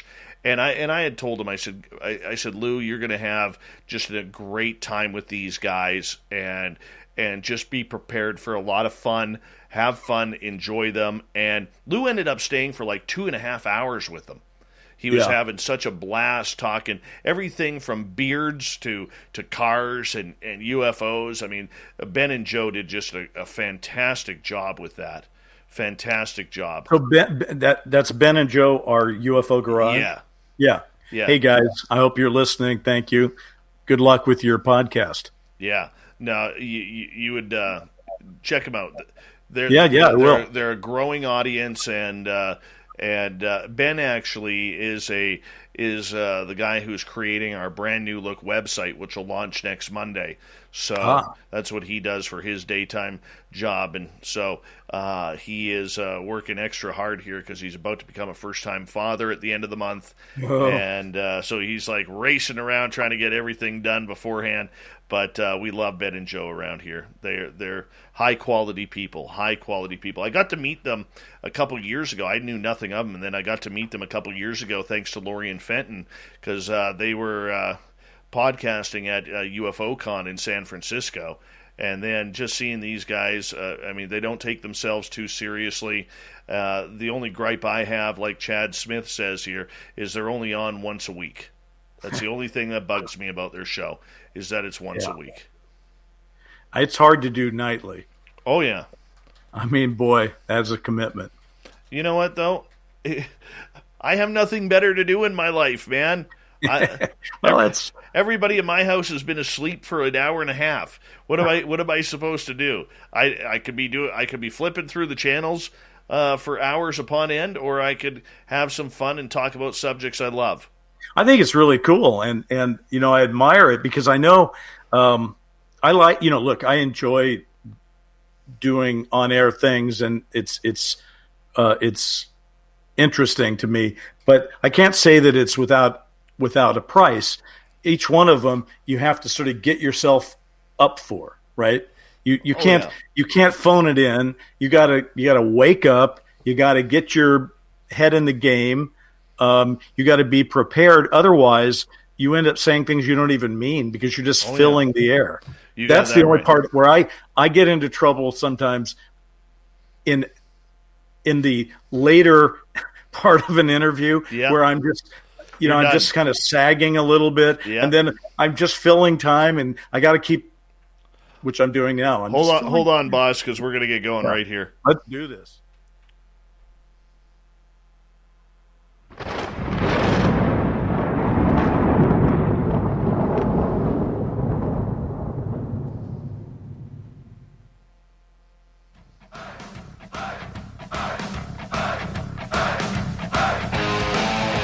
Past the halfway point of Spaced Out Radio tonight. My name is Dave Scott. Thank you so much for being here. Really appreciate earning your listening ears. Want to remind you that if you've missed portions of this show or others, check out our free archives by going to youtube.com/Spaced Out Radio. Do me the favor, hit that subscribe button. Our website is spacedoutradio.com, where we have a plethora of features for you, including rocking out to Bumblefoot and reading up on Captain Shirk's SOR Newswire. Follow us on Twitter at Spaced Out Radio and on Instagram, Spaced Out Radio Show. We continue on with the UFO narrative tonight on the show. Our guest tonight from Medium Trail of the Saucers, journalist Bryce Zabel. And Bryce, we're going to get right into the internet here. Yeah. Has the internet been beneficial or more of a detractor to what's really happening in ufology? I think it's great that we see on YouTube hundreds, if not thousands, of UFO channels. Everything from people trying to do their best work to people who are putting up a bunch of CGI and fake films for clickbait and getting the momentum and building their channels from there. We see a lot of podcasts. There's literally, in North America alone, I believe about 4,000 podcasts on everything from UFOs to ET contact, and we haven't even got into the paranormal or Bigfoot or anything like that.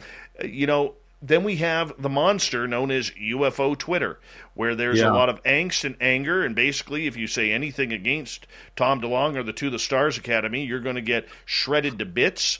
Has the internet been a good move for trying to push ufology forward? When you were starting to phrase the question has it been a good thing or is it a bad thing? I was going to answer yes. Because the answer is it's both, and it's always both simultaneously. For my own benefit, though, I have to say it's too much. I can't keep up with it. It's too much. I can't watch all the YouTubes. I can't listen to every podcast. I can't read all the tweets. I can't absorb all the information. It's too much.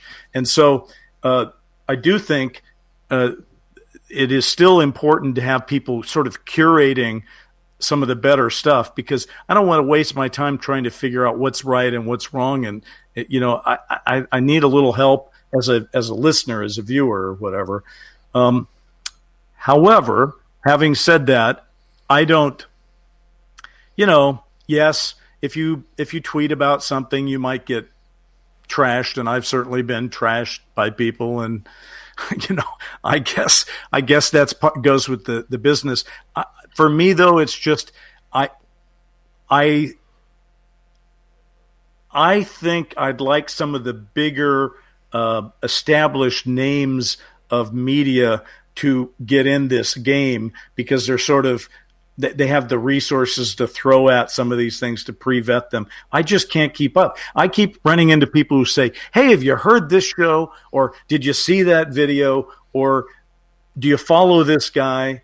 And my answer is, no, I guess I missed it. It's just too much. Yeah. And not to sound insulting, I get hit with those daily. And you feel bad, that you can't get to them all. You can't. But you can't. I talk to people like Dolan and Coulthard, and these are people with thousands of emails in their box. How do they get to them all? I can't. It's not that I don't want to talk to people. I just can't. I can't deal with 3,000 emails in a day. Who does that? It's just too much for me personally. And so particularly when you're trying to sort of create some of your own content too, we've turned the whole world into content creators, and that's okay, but not if you're creating fake content and passing it off as true content. I don't like that. I'm not a fan of anybody doing that, and I wish they would stop. And I think that's a fair assessment of everything. But now that there's money on the line with social media and YouTube channels and hey, we're broadcasting live on YouTube right now as we speak, let alone terrestrial radio. I mean, you have no choice if you are a business. You have to get the message out there. I mean, me being a radio guy, I understand that I have a face for radio and a voice for print. But I have no choice but to go on YouTube in order to make what radio stations aren't picking up. It's funny because television has learned there's a lot of money in UFOs. Yes. Newspapers have learned, for the most part, there's a lot of money in UFOs. But here's the problem. I'm a guest expert. I'm not supposed to talk about the program yet, but I'm a guest expert on 2 documentaries that are coming up. And yet on both of those documentaries, I knew things that sort of should have been said in the documentary because they're factual parts of that. And yet they didn't want them in the documentaries because they said, no, the audience already believes all this, and we just want to give them what they want. So TV may have discovered UFOs, but it doesn't mean they're all looking at them journalistically, and which is true. Which is too bad. True. Yeah. And by the way, just to harken back to something we talked about earlier, one of the reasons something like the debrief is a good thing is that if you, like Tim and the gang, and you sort of have the feeling that they are curating and they are sifting through information, and that at least what the things they're writing about, they put some time into it. And I like that because it makes me feel better about reading it. And the fact is, let's get back to your comment here, because Soler makes a comment in our chat room. It's true that everyone has become a content creator and it's muddied the waters. So how does somebody who is looking from the outside in on this subject find those clear waters where they're getting proper information and not just a one-sided narrative that this is the way it is? If you don't believe me, you're getting wrong information. I don't know. I don't know. How do I do it personally? I have to go to people that I know and trust, and I have kind of my own hierarchy of people. So, maybe some of your people would disagree that I shouldn't be paying attention to George Knapp, for example, but I found him to be a reliable source, so I listen to him. I can't keep up with everything. And there's always somebody who knows more than I do about something, particularly a case or something. I found that the internet is a pretty poor way to try to, I was trying to get up to speed on, say, the Travis Walton case 3 months ago. And there just wasn't a really good source for it. There's a lot of people on the internet, throwing out their views of it that you had to sift through, and it wasn't presented well, a lot of it. And then you had Travis's book. There wasn't that other piece of content that somebody had put out. So I try to write the things that I can't find, I guess is what I do. But it's hard. It's just hard. But Travis Walton is a good example right now of the UFO community trying to tear down this man as a liar. Because Mike Rogers, who is his former brother-in-law, went off the deep end about some business deal that seemed to not go through between the two. And it came down to finances. And now all of a sudden, Travis Walton's a liar. He's a fake. He is never told the truth about this subject. I mean, are we eating our own for no reason? Well, but the one thing I will say that I enjoyed most about working with Richard Dolan is he's a historian. Right. My father was a history teacher. I consider myself as much a historian as a journalist, as a dramatist, I guess. And what the problem you're referring to is not a new one, right? Eating our own. I mean, ufology has been eating their own since the 40s. I mean, this is just the way it is. And it's like everything else, it's been accelerated by the internet. And what's going on with Travis right now, you've got to consider the sources. Mike Rogers, for example, just to even look at his comments, you have to question where he's coming from. Just as a judge of character, you have to be really careful about that. I don't happen to look. I'm not going to say that Travis Walton is the perfect case. It's not. It's a good case. I was involved in it. I was a radio reporter when it was happening, and I remember my audience loved anything I could throw out about it. I don't know about it, but I do think we have to, we have to always be ready to, as your person here, how do you know if someone is a hoaxer? Well, the truth of the matter is that's something that's a big problem. People want to be popular. They want to get some eyeballs on them or their work, and they hoax. Hoaxing is bad. Don't hoax. And when you see someone who is clearly hoaxed, you have to call it out. But, boy, I think you're right. There is a lot of just nastiness out there, and I don't like it. And that's the big point. I mean, we're not just out to say this person's a liar, this person's a fake anymore. There are many people out there, whether it's UFO Twitter, YouTube, wherever, who are just out to seek and destroy. I mean, let me ask you a question, though, because this is also interesting to me, but let's go back to the narrative thing, right? Sure. What should the narrative be? I mean, what are we really saying here? What is the UFO narrative right now, and what should it be, though? What should be happening? I think in a perfect world, if journalists could be leading this story, if we did proper investigation into it. The fact that we haven't had a lot of investigative journalists outside of Ross Coulthart, outside of George Knapp, I think has caused a lot of troubles. I think that even with the New York Times, not pushing the story forward, it creates a lot of loopholes. I'm disappointed to see that there has been no counterpoint in the story, because we've seen a lot of points, whether it's David Fravor, Alex Dietrich, or Lou Elizondo and Chris Mellon, but we haven't seen a lot of counterpoints that journalism is favored for. When I went to school, now back in my day, right, I was always taught that every story should have a point and a counterpoint to it. Yeah. And let the reader, the audience, the listener decide what side of the fence they want to take.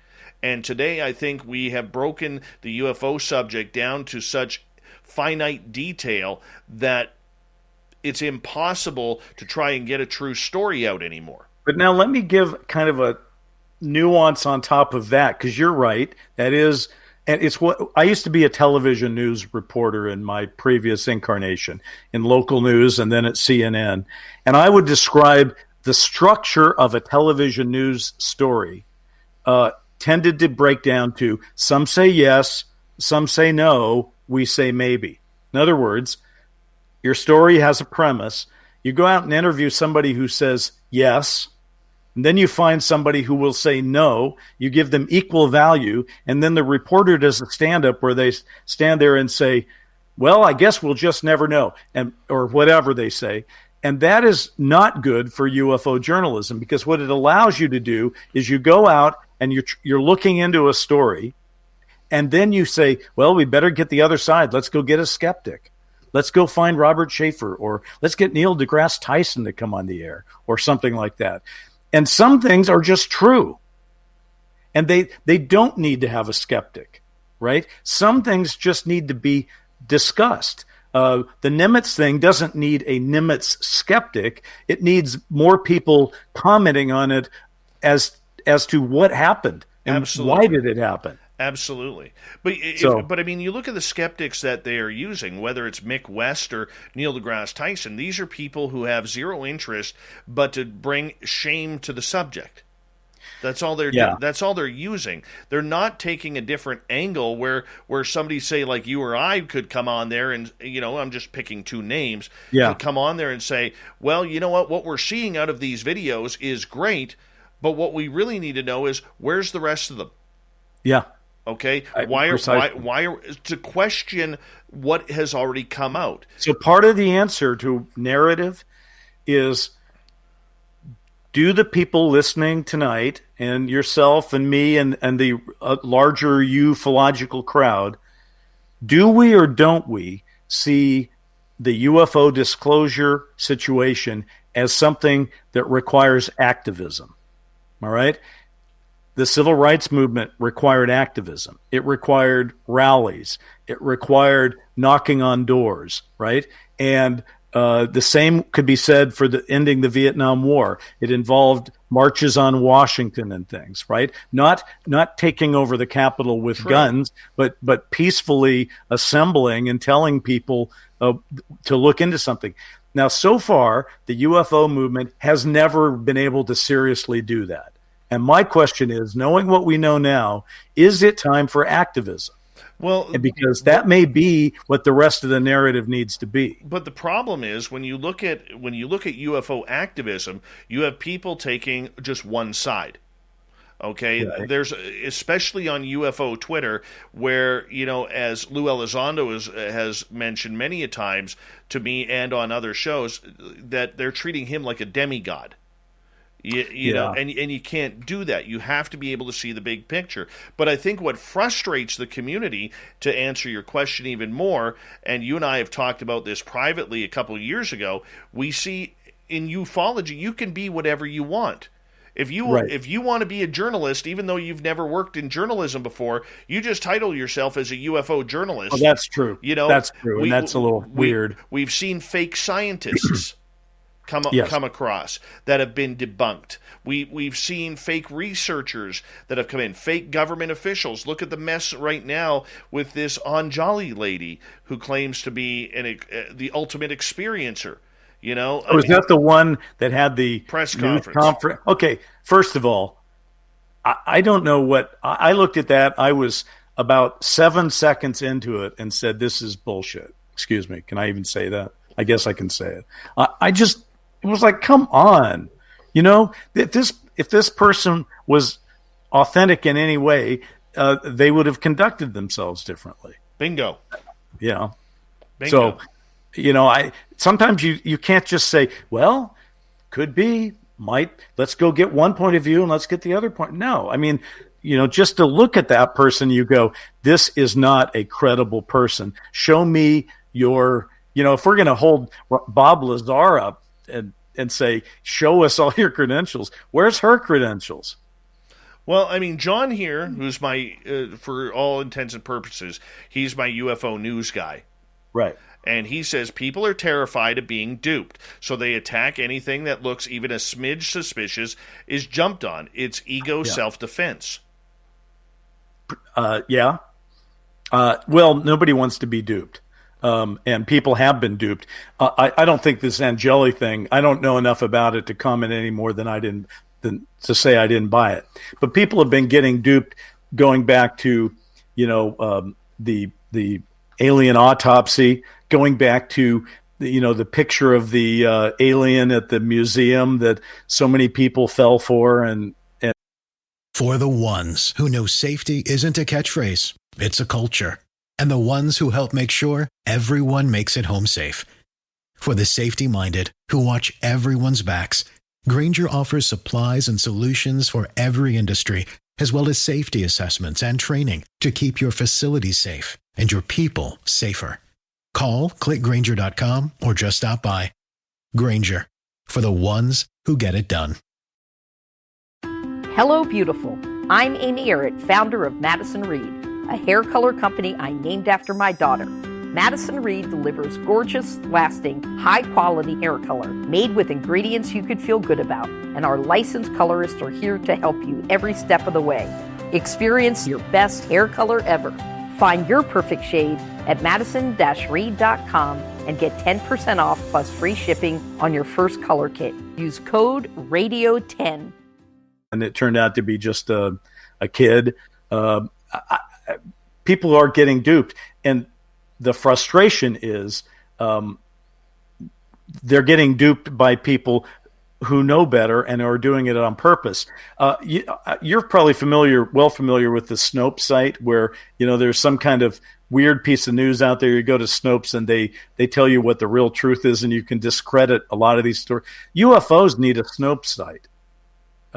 I think we need something where there's a credible team of people trying to lay out the truth about certain things, so that Angeli, for example, would be on our UFO Snopes site, and you could go there and go, oh, well, there's the answer to that. And we don't really have anything like that. I don't think. Maybe there is. I haven't seen it, but I think we need to let me put it this way. We're in a terrible problem right now in the world, and we need to get disclosure of this UFO thing over and done with.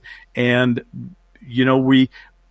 we're going to, as they say, we're going to have to level up.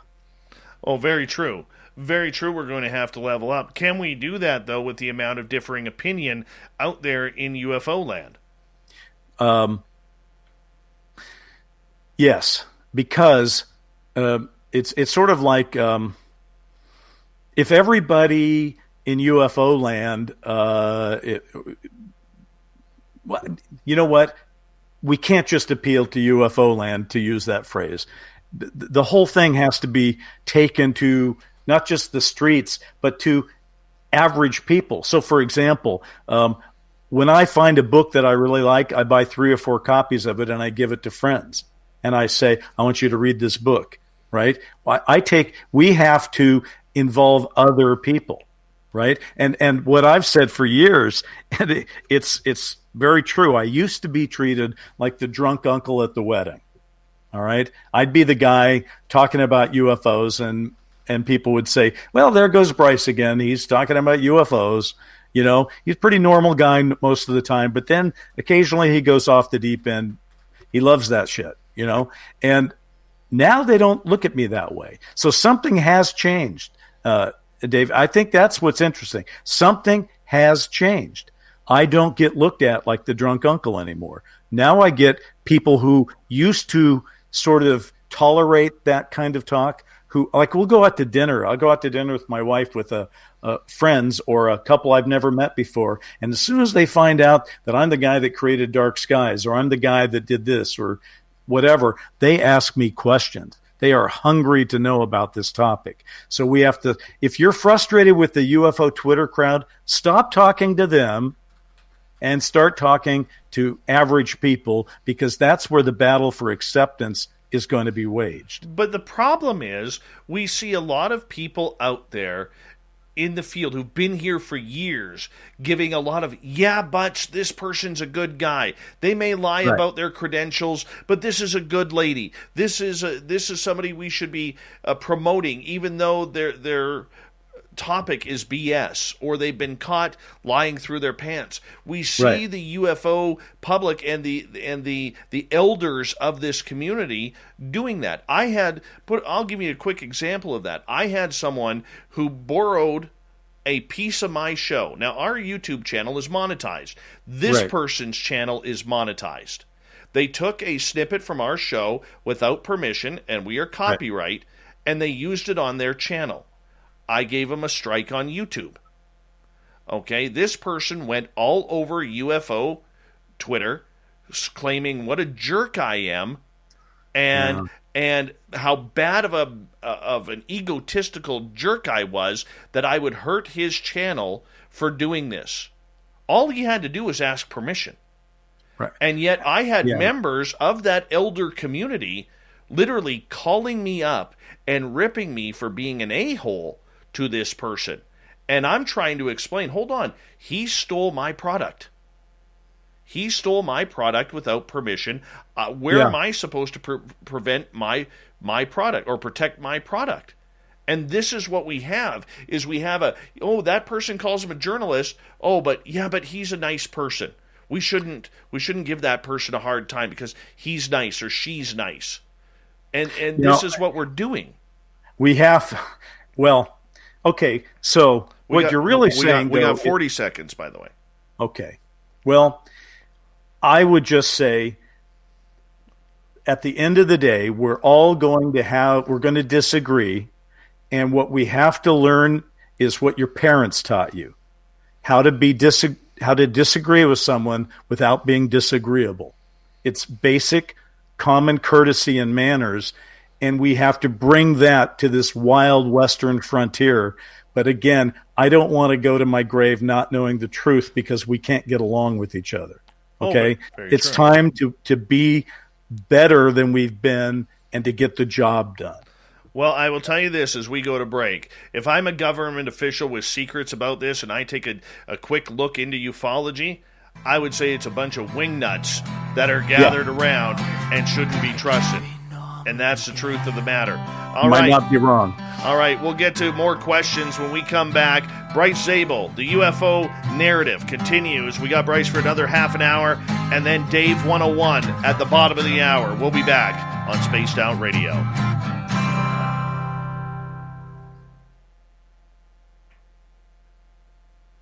I am so pumped up about this show tonight, man. Oh, man, that's very nice. Thank you. If you guys step away... Because, that we're raising good issues that bother me to this day because, let me tell you, I don't know that this is the perfect example, but it is an example. When I first started out in drama, all right, I was on a show that I had created called Kay O'Brien, and the person who I was working with was a guy named Bill Asher, who was my mentor. Bill is the guy that directed the first couple of seasons of I Love Lucy. He married Elizabeth Montgomery. He was the guy that directed the Beach Blanket Bingo movies and all that. He's a great guy, and he was my mentor. And I remember getting really upset about a scene in a script and just going, oh my God, this is such a disaster. What are we going to do here? And Bill was very calm, and he just said, well, it's not going to be in the final product. I just don't see it.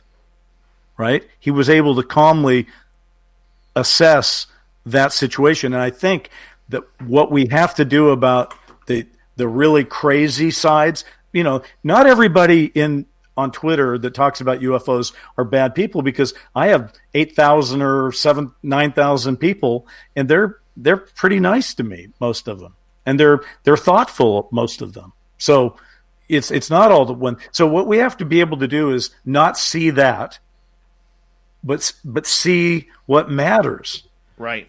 and keep our eyes on the ball here, and that's moving the disclosure truth ahead. Right. So, by the way, I'm looking what Anne Celine has written there. Yeah, don't answer that right now. I won't. But what are all these dollar signs here? What does that mean? Those are what we call super chats, where people could donate to the show if they choose. Oh, yeah. Well, God bless them. Yeah, we're very thankful. Very, very thankful. Enough of those, and you can quit your day job. Oh, by the way, the other thing, what you talk about eating your young, I always have to laugh every time somebody goes, well, they're just doing that so they're making a fortune off their books. Nobody makes a fortune off their books, and nobody makes a fortune at a conference. I think, if I'm not mistaken, the IUFOC is paying $200 to their speakers. How many people are going to have $200 change their life? Do we really have to put down a speaker at a conference because somebody made $200 and they took 10 hours out of their day to make a presentation? That seems like they made $20 an hour, which is minimum wage, right? So I just think we got to stop being so mean to everybody. Yeah, I don't see that happening right now. I know, but I whatever. Trust me, that's what Dave 101 is going to be about. All right. Well, good.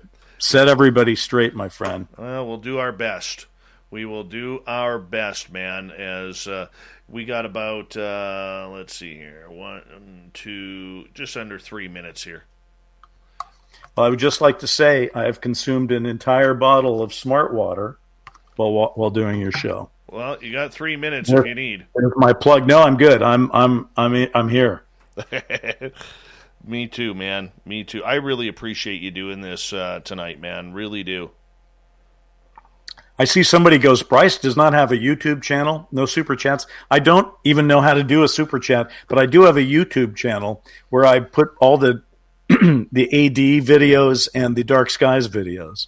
So if somebody's never seen Dark Skies before, I encourage them to go to my YouTube channel and watch all the clips, because I put them on there because I thought, since they've made it so hard to watch you have to buy the DVD set to watch Dark Skies, which again, I point out I don't make a dime from, and I enjoy people watching it because it's a great way to watch it. But you can't stream it right now. So I feel like I'll give people some clips and they can at least watch it for free. So I hope people will do that. I don't even know what a YouTube chat is. Well, when you're live, it opens up a chat room. Yeah. And so people can, who are subscribed to your channel, they can come in and chat live during the show.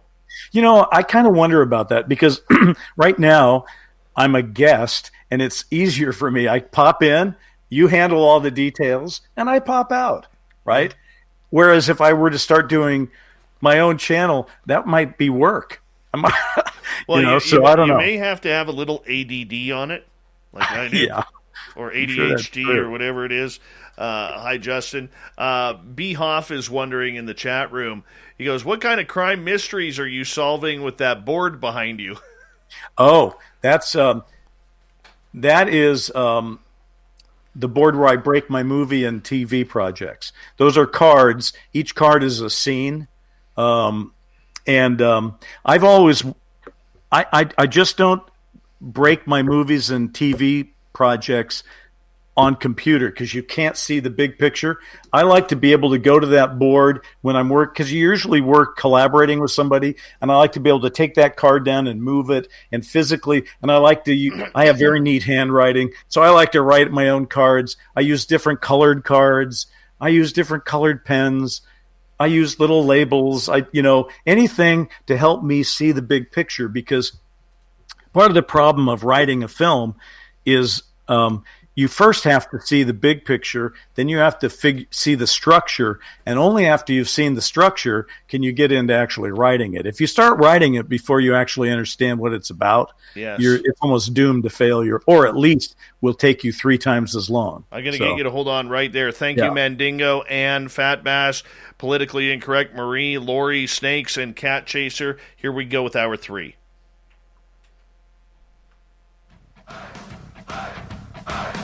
Would you like to connect with us? Head to spacedoutradio.com for all your latest show info. Now, back to Dave Scott and SOR. Kicking off the third and final hour of Spaced Out Radio tonight. My name is Dave Scott. Thank you so much for tuning us in. We really do appreciate earning your listening ears. Hello to everyone listening in on our terrestrial affiliates around North America and digitally on TalkStream Live, Revolution Radio, and KPNL. All of our archives are free by going to youtube.com/Spaced Out Radio. Just do me the favor, hit that subscribe button. The Desert Clam has set the password for tonight in the SOR Space Travelers Club. Radio Goniometer Yeah, I'm not saying that twice, but the clam sets the password each and every night right here on Spaced Out Radio. Our website, spacedoutradio.com. We have a plethora of features for you, including rocking out to Bumblefoot and reading up on Captain Shirk's SOR Newswire. Follow us on Twitter at Spaced Out Radio and on Instagram, Spaced Out Radio Show. For the final time tonight, we bring in journalist Bryce Zabel. You can find him on Medium at Trails of the Saucers. This man does fantastic work in breaking down the UFO narrative. Bryce, welcome back. Thank you. I'm really enjoying this tonight. This is a rocking good talk, and I think it's. I don't know about everyone who's watching it, but I'm awake. I'm having a good time. You know what? We're going to have to do a show sometime, maybe by the end of the year. Bring you back on. We'll bring on Ross Coulthard, maybe a couple of other journalists, just to kind of talk about the story that is emanating going in. The year that was going into 2022. I think that would be a solid show for us to do. I also enjoy the I think that, look, what we're doing, the sort of the one-on-one, that's a great form. Fantastic. But it's also nice when you mix it up and you have people that are having a conversation that's got a lot of different points in it. So that's also cool. I want to start off with Anne's question, because she asked, Bryce, if the government granted you a 1-hour interview with an extraterrestrial and a tour of a ship, but said you need to drop this entire topic afterwards, would you? First of all, Ann, that's a really intriguing question on a lot of different levels for me. It's never happened to me, just to be clear. But I think it's almost the opposite of what would happen. Let's say that the government did grant me a 1-hour interview with an ET and a tour of the ship. I can't imagine they'd do that and say, drop it. I think they'd instead say, you've seen this, you've talked to him, and now we want you to help us with your narrative, with our narrative. I think it's a narrative question. They'd be far more likely to say, hey, man, you've got a platform, you've got a forum, you're a public speaker. We need you to help represent what we want out there, which is interesting because, and the reason I'll tell you why I was smiling about it, Ann, is that years ago, I had kind of a debate with Carl Sagan in a parking lot about UFOs. And I asked him, I said, I had interviewed him for the Voyager 2 Saturn encounter. And on the way, I walked him to his car afterwards. It was a national show, and I walked him to his car. And I said, Dr. Sagan, it really is interesting to me that you say that the universe is teeming with life, and yet you also say, and the intelligent life, and yet you also say that they couldn't possibly be here, which is odd to me, because you think that we should go out and explore space. What if other people did that? So he was not happy to be challenged. We had a nice little conversation about UFOs. Didn't really think about him for years. He died in 1996, and in 1996 I was doing Dark Skies, and we turned Carl Sagan into a character in the show, right? And you can see that clip on my YouTube channel. But what we did with Carl Sagan is we did a version of that. The Majestic 12 people in Dark Skies bring Sagan in. They pull him off the streets, kidnap him basically, and they say to him, now, Dr. Sagan, you're in no danger. No one's going to hurt you. But here's the thing. If you want answers to your questions, we can provide them. We actually know what's going on, and we'll provide it. But then you work for us. If you don't want that deal, there's a car waiting outside, and we'll be happy to take you home right now. And Sagan in our show goes, I'll take the deal. I want to know what's going on. And so that's why Sagan became such a debunker of UFOs in our worldview. So I guess that's a long-winded way of answering your question. I think the answer to that is I would expect them to want more from me than to shut up if they showed me all that stuff. I think they would want me to help with their narrative. I'm not going to lie. I can be bought. Yeah, of course you want to know. I could totally be bought by that, because number one, I didn't start this show because I had an interest in developing all these topics. On a very superficial level, I started Spaced Out Radio because of my own experiences that I couldn't find answers for, and the only way I knew how was, well, I dusted off the old broadcast journalism degree and decided to put it back on the wall and try and do something legitimately that I could figure on out. And it's such an interesting hypothetical question, though, isn't it? You say you can be bought. I think if that actually got presented to me, I would say I would accept the deal with the idea that I'd be on the inside then and could try to talk them into a better form of communication with the public.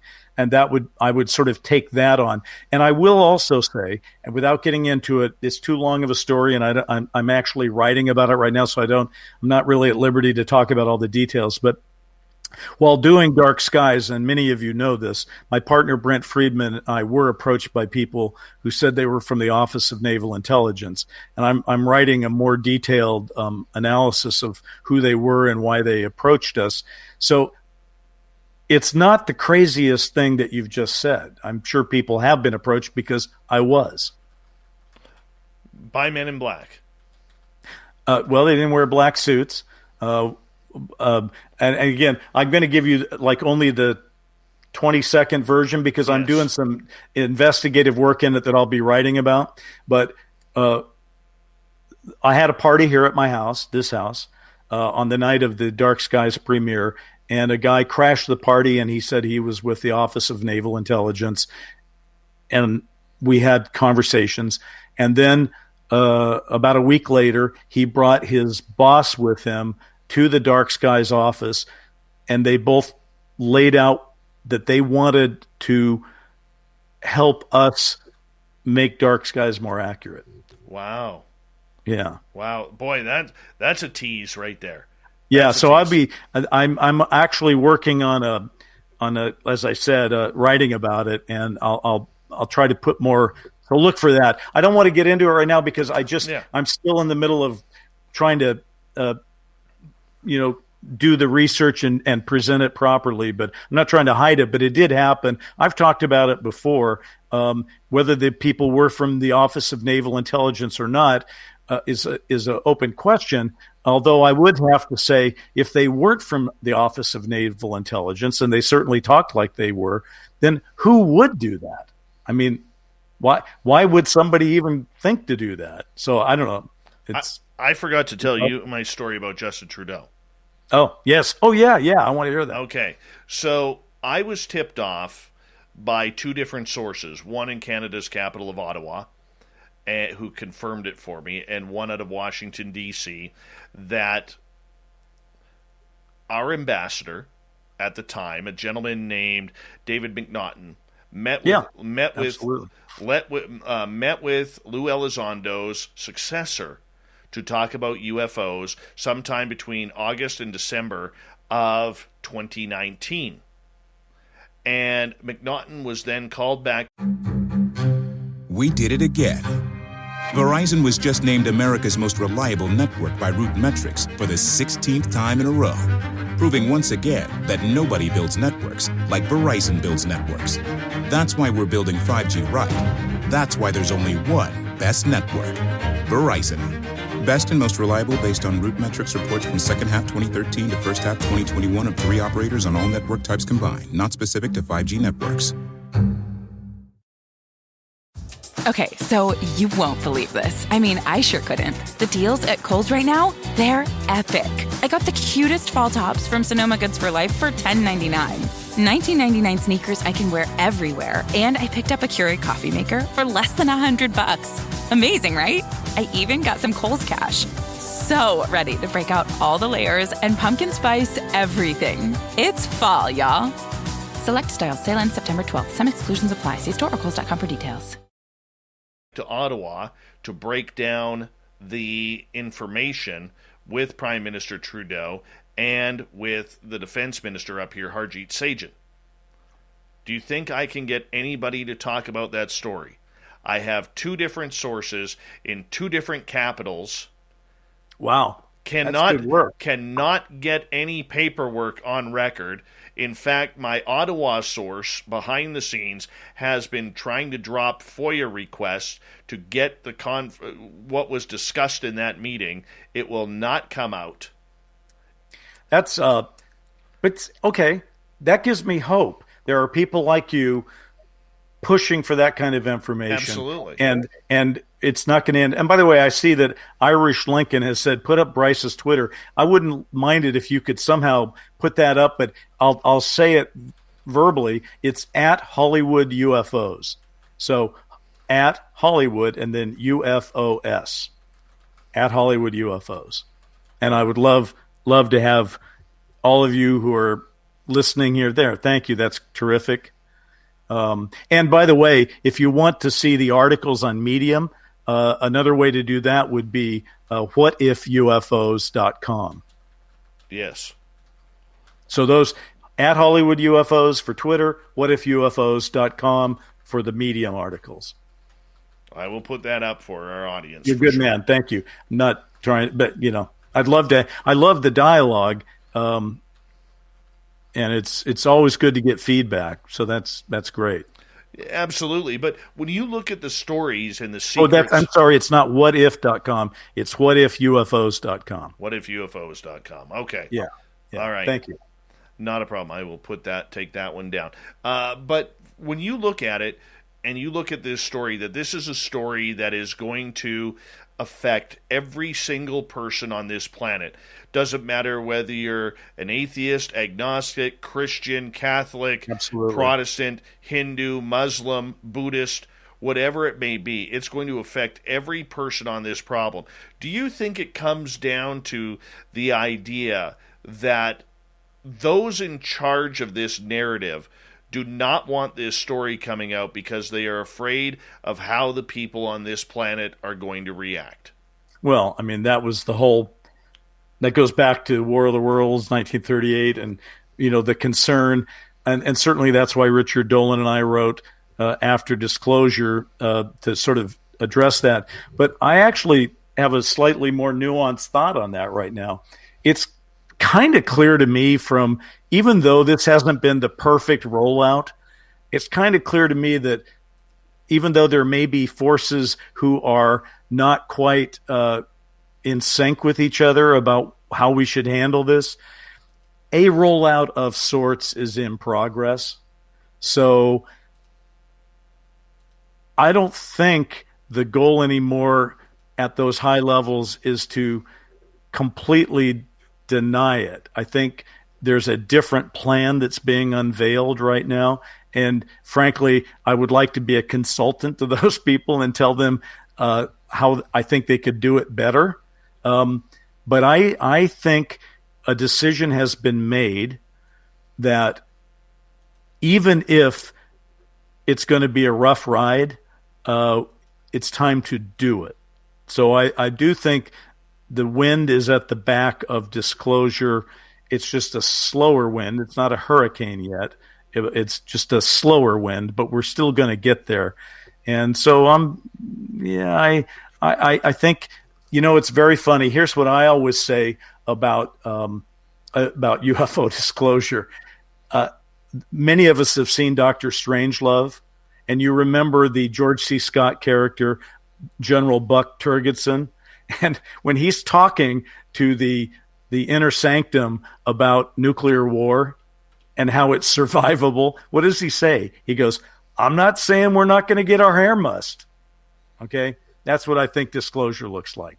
We're going to get our hair mussed, right? It's not going to be perfect. People are going to hoard toilet paper again, right? Truck drivers who drive gasoline supplies aren't going to show up for work every day. There'll be lines at gas stations. There'll be a lot of disruption, but we'll probably do better. I mean, look, what could we do that would, in Disclosure of UFO reality, that would be much more disruptive than what we've just been through with COVID and the whole political disruption of the United States. So we're going to be able to handle it. We can handle the truth. We can. I'm not sitting comfortable with that. And I'll tell you why. I mean, you brought up some great examples. I think COVID has been, I'm not going to get into the whole vax thing, anti-vax thing. It's not about that. But I think what we've seen with COVID, the way people have treated each other through COVID, hogging milk, ripping milk out of a mother's arms while her child needs milk, toilet paper, meat. I mean, you saw the videos of people literally carrying $3,000 worth of meat in 2 buggies. You know, it's ridiculous. It's going to be. I just need to make it clear. I believe it's going to be a rough ride. Okay, I'm not saying it's going to be simple. In fact, I put my money where my mouth is. Dolan and I wrote an entire book about it.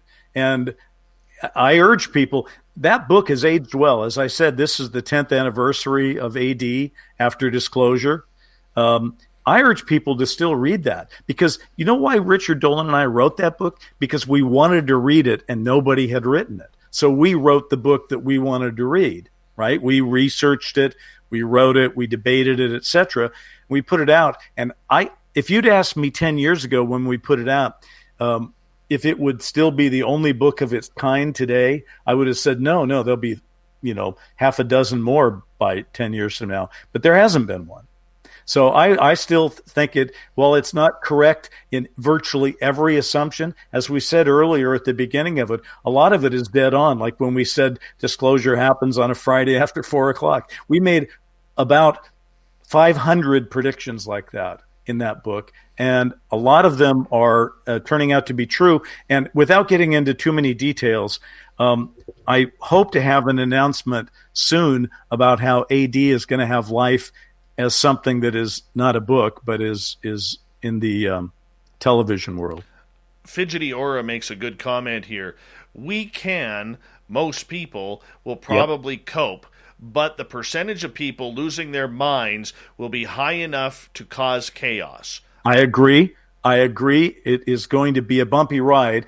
And in fact, one of the things that AD tried to do is, just so everyone understands, we said AD was such a big deal. Disclosure is such a big deal that it's the equivalent of Jesus Christ, right? So they'd start the calendar over. So BC is before confirmation.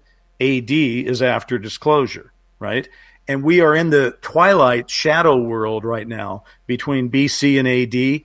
And what Dolan and I tried to do with AD is, okay, there's AD plus 1 day, right? What's that first day look like? What's that first week look like? What's that first month look like? And so what I'm agreeing with everybody is, yes, people are going to be losing their minds depending on how clear the disclosure is. And the first month is going to be extraordinarily bumpy, and maybe the first year, and maybe even the first decade. But if we survive as a species through all this difficulties we're in right now, eventually it will be incorporated into the human experience and we'll cope somehow, some way, because that's what people do. All right. We got 5 minutes left with you tonight, Bryce. Yeah. And I'm going to ask you this. Give me the top 5 people that Bryce Zabel trusts for information regarding UFOs. That's interesting because I don't trust any one person with everything. So I've mentioned that my collaborator on AD is Richard Dolan. I don't agree with everything that Richard says. For example, we disagree about 9/11, which is not a UFO issue, but he believes one thing and I don't believe it. And by the way, I do want to acknowledge one thing. I was the chairman of the Television Academy when 9/11 hit. So I'm the guy that postponed the Emmys twice that year. 49 years of Emmys, and they'd never been postponed, did it twice. I learned a lot about crisis management, and that is part of what gives me some hope that we can get through disclosure. But now to answer your question. So let me give you 5 people who I trust a lot of what they say and like a lot of what they say. It's Dolan. I like Whitley Strieber. I think when he sits down and writes an essay that isn't about some of the other stuff, but is about his analysis of the politics of the situation.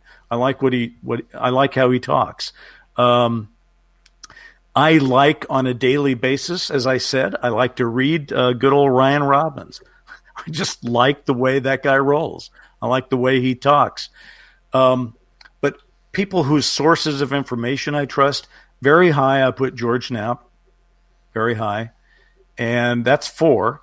And you know what? It's an imperfect thing because I can't remember the very people that I would probably stick up there.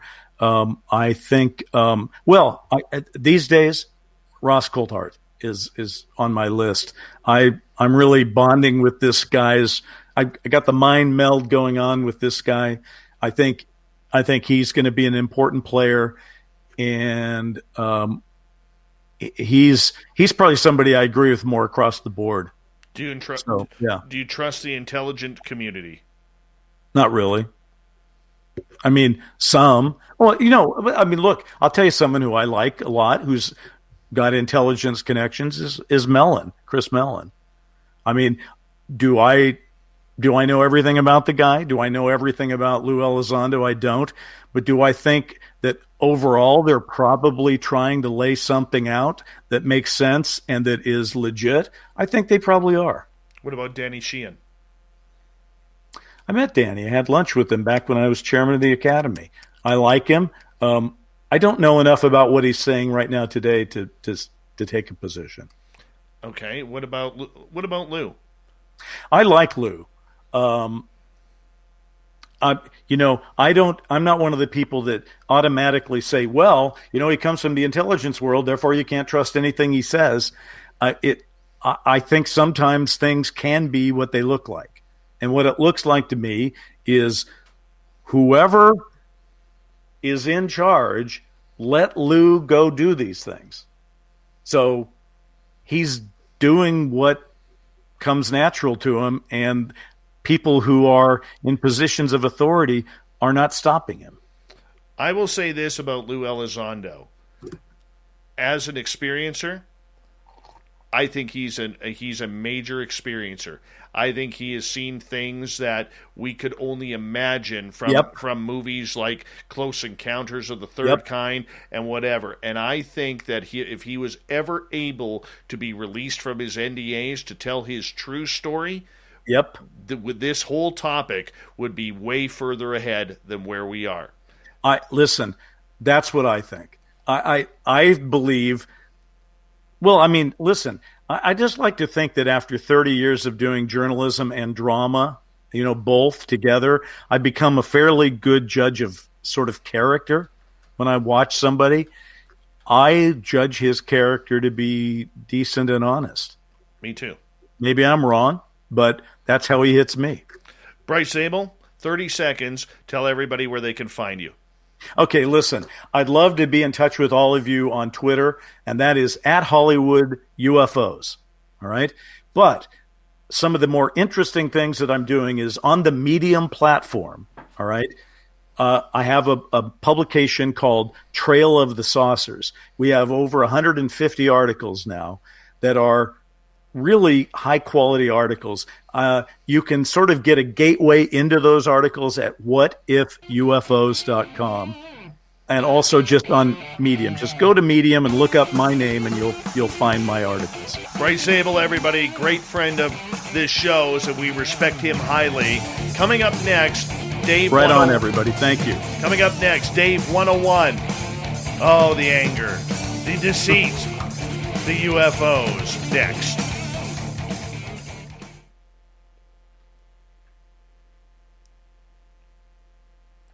That went way too fast, man. Oh, that was way fun. Too fast. Well, thank you for being such a great host and interviewer and positive energy, and it was just all terrific.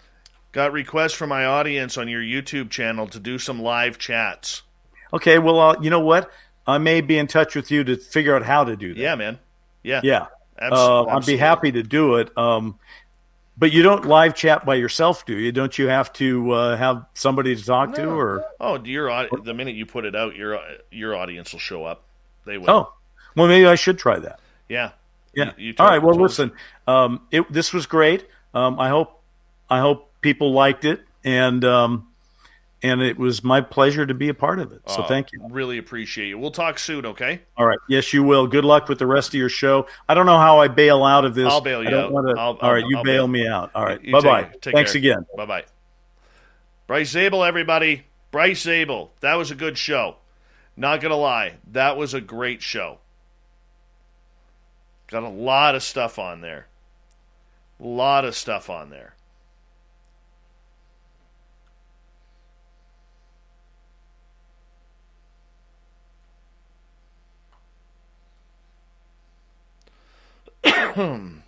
Thank you, everyone. That was a lot of fun. That was a lot of fun.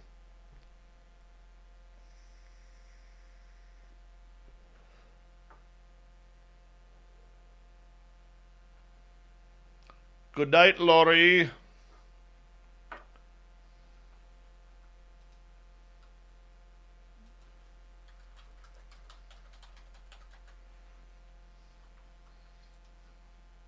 I feel good after that one. I feel real good after that one.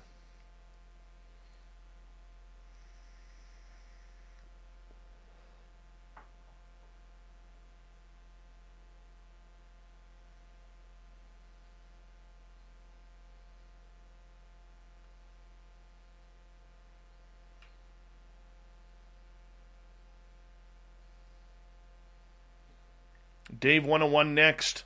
I'm excited about it.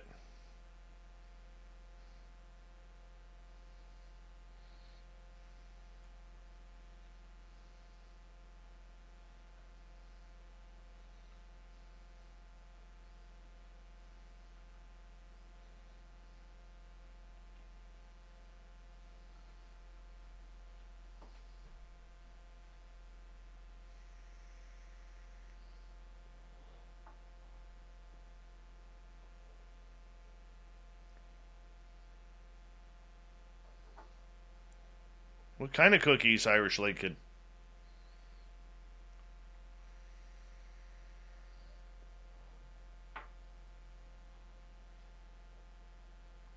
Thank you, Spooky. Really appreciate that. Thank you so much for that awesome super chat.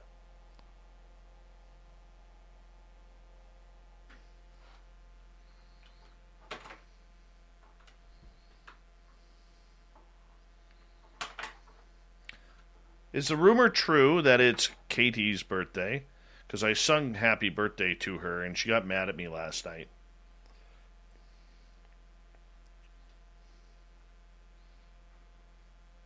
Thank you, Brian. We're doing our best. We got a good team in Spookles the Cat and Dirty Filth and everyone chipping in to get these great guests. So give all the credit to them. Science Bob is doing better. He is going to be on his way home here soon.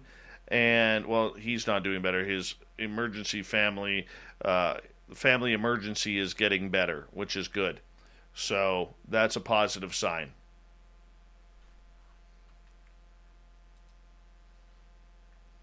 Where's Eric Cooper? Is Eric Cooper still here?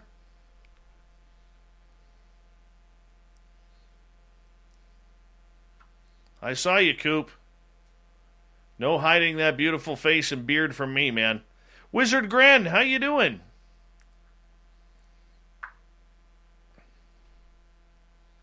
Oh, there's Coop. My man, Eric Cooper. Been with me forever, man. Love this man. One of the smartest guys in ufology ever.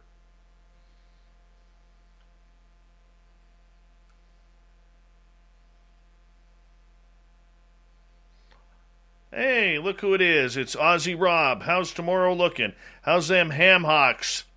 All right, big thank you to Spooky, to Chuck, to Mandingo, Ann, Fat Bass, or Bass, Politically Incorrect, Marie, Lori, Snakes, and Cat for an awesome night of super chats. Really appreciate it. We're going to get going here with Dave 101 next, so sit back. Here we go.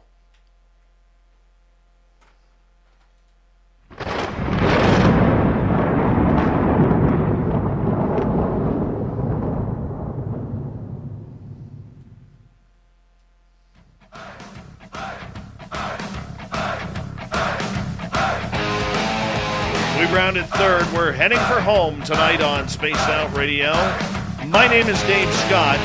Thank you so much for taking the time to join us. We really do appreciate earning your listening ears wherever you are on this beautiful planet we call Earth. Want to say hello to and remind everybody that you can check out our free archives by going to youtube.com/Spaced Out Radio. Do old Davey the favor, hit that subscribe button. Our website is spacedoutradio.com, where we have a plethora of features for you, including rocking out to Bumblefoot and reading up on Captain Shirk's SOR Newswire. Follow us on Twitter at Spaced Out Radio and on Instagram, Spaced Out Radio Show. It's time once again for a little Dave 101.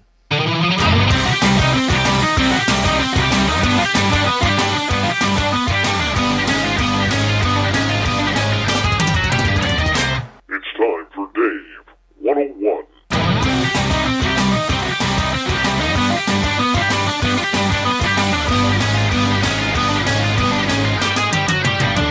Now, when I started Dave 101 just a few weeks ago, I told everybody how I hate ufology. How I hate it these days, you know, the monotony, the news, the different tribes that are all kind of coming together and blasting and beating the hell out of everyone verbally on Twitter and other social media. We did it again. Verizon was just named America's most reliable network by Root Metrics for the 16th time in a row, proving once again that nobody builds networks like Verizon builds networks. That's why we're building 5G right. That's why there's only one best network, Verizon. Best and most reliable based on Root Metrics reports from second half 2013 to first half 2021 of 3 operators on all network types combined, not specific to 5G networks. If your preferred climate is business-friendly, check out Ohio. With 0% taxes on corporate income, R&D investments, and goods sold out of state, Ohio is better for business. Because Ohio isn't built for followers. They're building for leaders. OhioIsForLeaders.com. Media platforms, and I will tell you this. I'm glad I stepped away. I'm glad I stepped away. Why? Because I feel like I can breathe again. I feel like I can have that outsider's perspective of what is going on without the daily diatribe and mishmash of the BS that is currently out there. And the debates that continue to go on and on and on ad nauseum. Let me tell you this. It is something of a relief for me to be able to say, I don't care about ufology anymore. I really don't. Why? Well, as we talk tonight about the egos, the narrative with Bryce Zabel, you will see that even some of the best investigators in this field, like Bryce, are having the same attitude about it. This was proof in the pudding that other people are actually getting sick of it as well. Because if I don't agree with your opinion or you don't agree with my opinion, immediately you are a jerk and someone that needs to be put down, all the way to the point of trying to get you banned from your show, banned from your networks, banned from everywhere. We want to shoot each other until we are all done and dead in the field of ufology. There is no break unless you decide yourself to step away. So somebody asked me the other day, they said, Dave, why do you want to step away from UFOs when your show is about UFOs? Well, it's about a lot of topics. We just like the weird and strange. But it's the anger in the people that have really turned me off. People accusing others of being liars about their experiences. Not just me. Liars about their programming. Liars about their listenership. Liars about everything. It's tough to take. The majority of people in this field who are broadcasting to you this news, whether it's UFO videos, whether it's podcasts, whether it's research from MUFON or whomever, there's always got to be someone who tries to bring you down. A great example of this is MUFON. I know people on MUFON's board of directors. I know people who are MUFON investigators. And apparently one dirty duck makes a whole team. That's the way we're supposed to think in today's, oh my goodness, type of world. I can't believe that. Look at that. Cancel culture. Okay, when Jan Harzan did his thing and decided that he was going to try and pick up young girls as the head of MUFON, using MUFON's computers, immediately everybody targeted MUFON as almost like a pedophile type outfit. Not true. Not true at all. I remember talking to one member who was almost in tears because they couldn't believe that this was happening. That's one. That's an example. All right? We want to always seem to kill one of each other here in this field. For what? What is the purpose? What is the purpose of raking an experiencer over the coals because you do not like what they said? Then people will say, well, aren't you doing that to Angeli? No, I think Angeli needs a lot of questions asked. And canceling interviews at the last minute is not one way to do that. It's just a tiring field of rhetoric that is going nowhere because the minute you bring up something logical, the illogical jump all over you.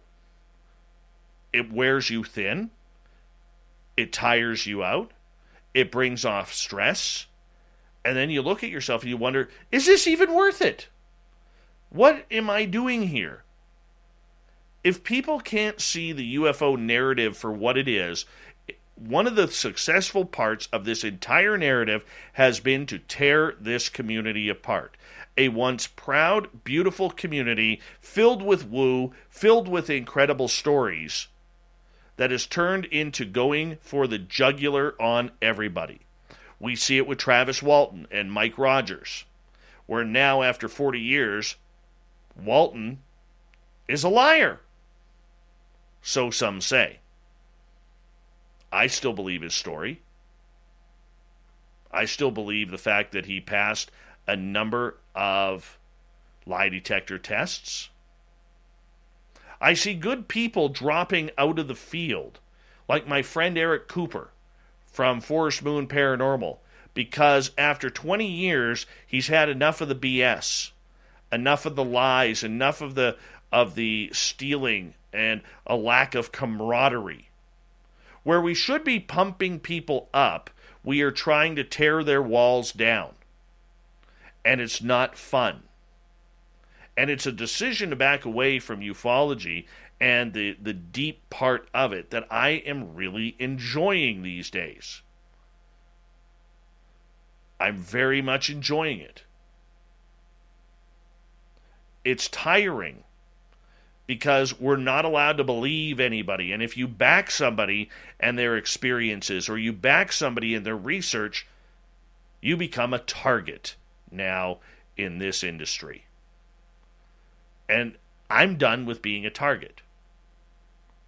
I'm done with the drama that happens. Look, there's always going to be people who talk poorly of you or ill of you. That happens. But we're done with being targets for talking about topics that we love. Talking about stories that we love. We need to get back to understanding that whether you like it or not, those who have had some major, really cool experiences, whether it's Betty and Barney Hill, whether it's Travis Walton, whether it's Calvin Parker, whether it's Samantha Mowat, Chris Bledsoe and his entire family, they have a place here. They are allowed to have a place. What we see on social media, not all the time, but some of the time, is rather disgusting. The personal attacks, the accusations, and usually the people who are saying this have absolutely no proof. All right? It's like the age-old argument where if I came out and say, the sky is blue, but somebody's like, aha, caught ya, you missed the cloud in the east. The sky's not blue, it's cloudy as well. Caught ya, you missed it, you're lying. The sky is not blue. It is both sun and clouds today. Bottom line, we're always looking to try and push people off that ledge. We rip people for making money off their books. We rip people for taking in conferences. We rip people for getting opportunities, even though their credentials don't hold the weight that they are being given the opportunity for. As we said with Bryce, we have a community of people who just make up a title and decide that that's what they are. Fake scientists, fake journalists, fake researchers, fake demonologists in the paranormal. We've seen it all. There are some brilliant, brilliant minds in this community, from professional journalists to professional scientists to professional researchers. And unfortunately, for some reason in UFOs, that isn't good enough anymore. It's not good enough. And it makes me question whether or not we truly, truly want disclosure. Whether we truly want to know the answers to the questions that we have. Whether we even deserve it, considering how we treat the entire community. Look, I'm not trying to put myself on a pedestal. I've fallen for the drama as well. And Lord knows that I've hashed out some of the drama by calling out people for lying about their credentials over time. I do that to try and protect my listeners from fake information. I don't want our spaced out radio listeners quoting people who lie that they're a scientist, or quoting people who lie that they're a journalist, or quoting people who are absolutely ripping the shreds out of experiencers or officials. It's not what we're about. We're better than that. This is a better community than what we are giving ourselves credit to, and more importantly, it's a better community than the way we are acting. Social media has become a war zone for ufology. It really has. People defending people who have criminal records, people exploiting people for information and using it as their own, people lying about their own stories in order to get that contact or get on that interview with that radio show or podcast or YouTube channel. We see it every day. How do we make it better? We make it better by you, the listener, tuning in and looking for the quality. It's not about the quantity out there. It's about the quality. What resonates with you? You, the listener, are the ones who can control all of this and turn it around. How? If you know somebody that is doing what isn't good for ufology, stop supporting them. Stop supporting the negativity. Stop supporting the bitchiness of this community. Can I say that on the radio? Sure. We're going to get away with that one tonight. Because there is a lot of good information out there that people are working diligently on to bring to you if you listen and if you know where to look. Keep your eyes open, but keep your ears open wider, because we want to get that information out to you. But this should be enjoyable as well. For the majority of people out here, they want that information out. They don't care how they get it. And some of them, it's very successful. I look at somebody like Nicole Sackage, who is a brilliant, brilliant researcher for Grant Cameron and on her own. Always vetting her sources, always vetting her information. That's what we need to go for. Those who are credible in this field. But unfortunately, what we are seeing today, especially on social media, from YouTube to UFO Twitter, we are seeing the worst of the worst, because if I disagree with you and you disagree with me, now you have to cut me down and insult me. And the fact that the majority of people, especially on UFO Twitter, who hide behind 4 or 5 or 8 different profiles, the attacks just keep coming. Not just on me, on others as well. It's daily. It's rampant. It's disgusting. To clean up this field, it starts with the listeners, those who are like the people in our chat rooms tonight or listening to this show, who are just going to have enough of the BS. Well, then you say, well, how do I find out what's BS and what's not? Real easy. Real easy. Go with your gut. Go with that feeling inside. You know what's best for you. You know what's right for you. If it's insultive, if it's antagonizing, it probably isn't the right information. And do your homework on people. Check their resumes. It's easy to tell that Bob McGuire, Dr. Science Bob, worked at Virginia Tech University. It's easy to know that Richard Dolan was a university professor in history. It's easy to tell by listening to Bryce Zabel or Ross Coulthart that they are professional journalists. That's where it comes down to. When you feed the anger, when you feed the hate, it only makes the fire bigger. Or you can help be a part of extinguishing it. That is your Dave 101 for the day. Thank you so much for listening to me get right to it, get down and dirty, and we'll do it all again next week. Now it's time for the Newswire. Shirky Poo, what do you got for us?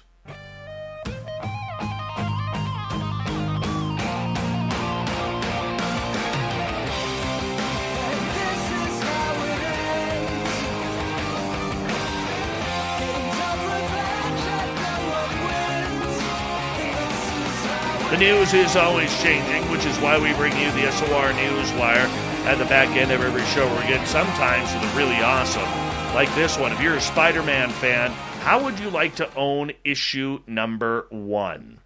Yes, the comic that debuted, Queen's Friendly Neighborhood Spider-Man, has been auctioned off for a record-setting $3.6 million. The 1962 Marvel issue, Amazing Fantasy number 15, was sold at Heritage Auctions, Signature Comic, and Comic Art. Before all the clones, symbiotes, and civil wars, we see Spider-Man in a much simpler time doing what he does best, catching crooks and saving the day. And, of course, written by the famous Stan Lee, penciled by Steve Ditko, and saw Jack Kirby collaborate on the cover. The print of Amazing Fantasy, which features a cover of Peter Parker, the timid teenager, shocking the world as the web-slinger, is known to be one of the 4 near-mint copies of the comic with a certified guaranteed company rating of 9.6. Yeah, $3.6 million. How awesome is that? If I only had that, I can definitely say I would not spend it on a comic. Scary situation potentially here on the International Space Station. Astronauts aboard woke up to fire and smoke alarms triggered by an incident in the Russian Zvezda module early on Thursday. The crew saw smoke and smelled an odor of burnt plastic, which was recharging its batteries at the time. Though the exact cause of the smoke and odors is not yet clear, the ISS crew restored safe air quality in the station by activating an aggregate filtration system, according to the Russian space agency Roscosmos. The incident is not expected to interfere with ISS activities, including a 7-hour spacewalk scheduled for Thursday, which will be conducted by cosmonauts Oleg Novitsky and Pyotr Dubrov. Moving on. All right. Let's see here. What do we got? A company is seeking a horror fan to get paid $1,300 to watch 13 creepy classics and monitor their heart rate to compare their fear factors of high and low budget films. Finance Buzz, a financial advice website, announced it is seeking a horror movie heart rate analyst to watch 13 horror films with varying budgets and compare the scares from big budget movies to their low-end counterparts. The chosen candidate will use a Fitbit device to track heart rates while watching the movies. The films selected by the website are Amityville Horror, A Quiet Place Part 2, Candyman, Insidious, The Blair Witch Project, Sinister, Get Out, The Purge, Paranormal Activity, and the 2018 remake of Halloween. The lucky candidate hired for this ghostly gig will be paid $1,300 for their efforts.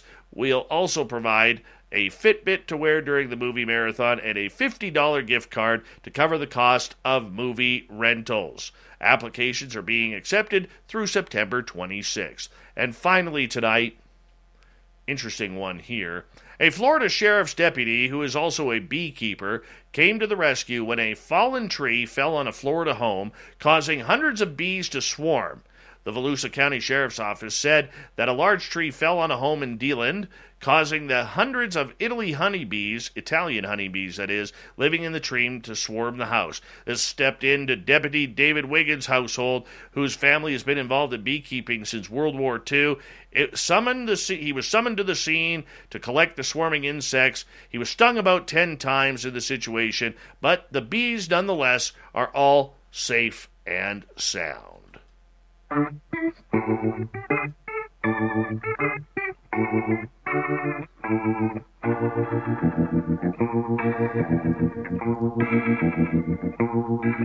Quick Thought of the Day happens every night at this time, where we ask a question on our social media pages. What is your opinion of the UFO narrative? Start off with Ted. I always wondered what it meant by narrative. Davey, I think that the current mainstream narrative is divisive. Kevin, the misuse and abuse of the concept, phrase, doctrine, the needs of the many outweigh the needs of a few. Huge comment there, Kevin. Vince, the previous narrative was of one that they simply did not exist, and ridiculing anyone who reported a UFO with the stigma of being less than credible witness to learning more about UFOs. Chris, another Chris, usually is written after the preface of a good novel or play. Joe gets the final word. I would listen to the UFO narrative more if it was narrated by Morgan Freeman. Thank you to everybody hanging on out with us. What a great show tonight. We got Mr. Ron Bumblefoot Thal rocking in the background with Little Brother is Watching. Bumblefoot is the official music of Spaced Out Radio, rocking us in and out of every single show. Get your horns up for the guitar god himself. Special thanks to everybody listening in at home, at work, in your cars, wherever you may be. Thank you to everyone in our chat rooms tonight on YouTube, LGAB, Revolution Radio, Spreaker, the Facebook Space Travelers Club, and on Twitter at hashtag Spaced Out Radio.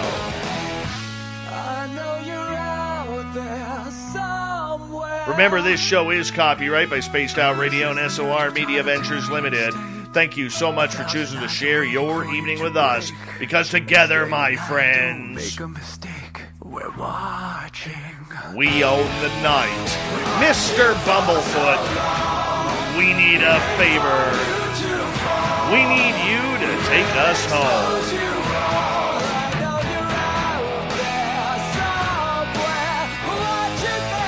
Yes, the Woo train has docked for the night. But soon, my friends, we shall ride again. Your seats are always available. Your tickets never expire. And if you want to bring a friend, yep, we've got room for them too. Good night.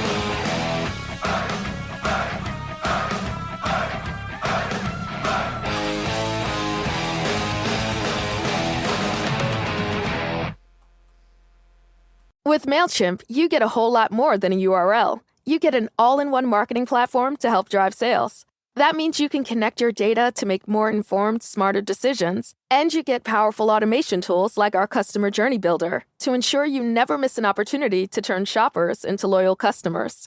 So if you're ready to integrate your marketing and boost sales, get started today at MailChimp.com/smartmarketing. MailChimp, built for growing businesses. Okay, so you won't believe this. I mean, I sure couldn't. The deals at Kohl's right now, they're epic. I got the cutest fall tops from Sonoma Goods for Life for $10.99. $19.99 sneakers I can wear everywhere. And I picked up a Keurig coffee maker for less than $100. Amazing, right? I even got some Kohl's cash. So ready to break out all the layers and pumpkin spice everything. It's fall, y'all. Select styles. Sale ends September 12th. Some exclusions apply. See store or Kohls.com for details.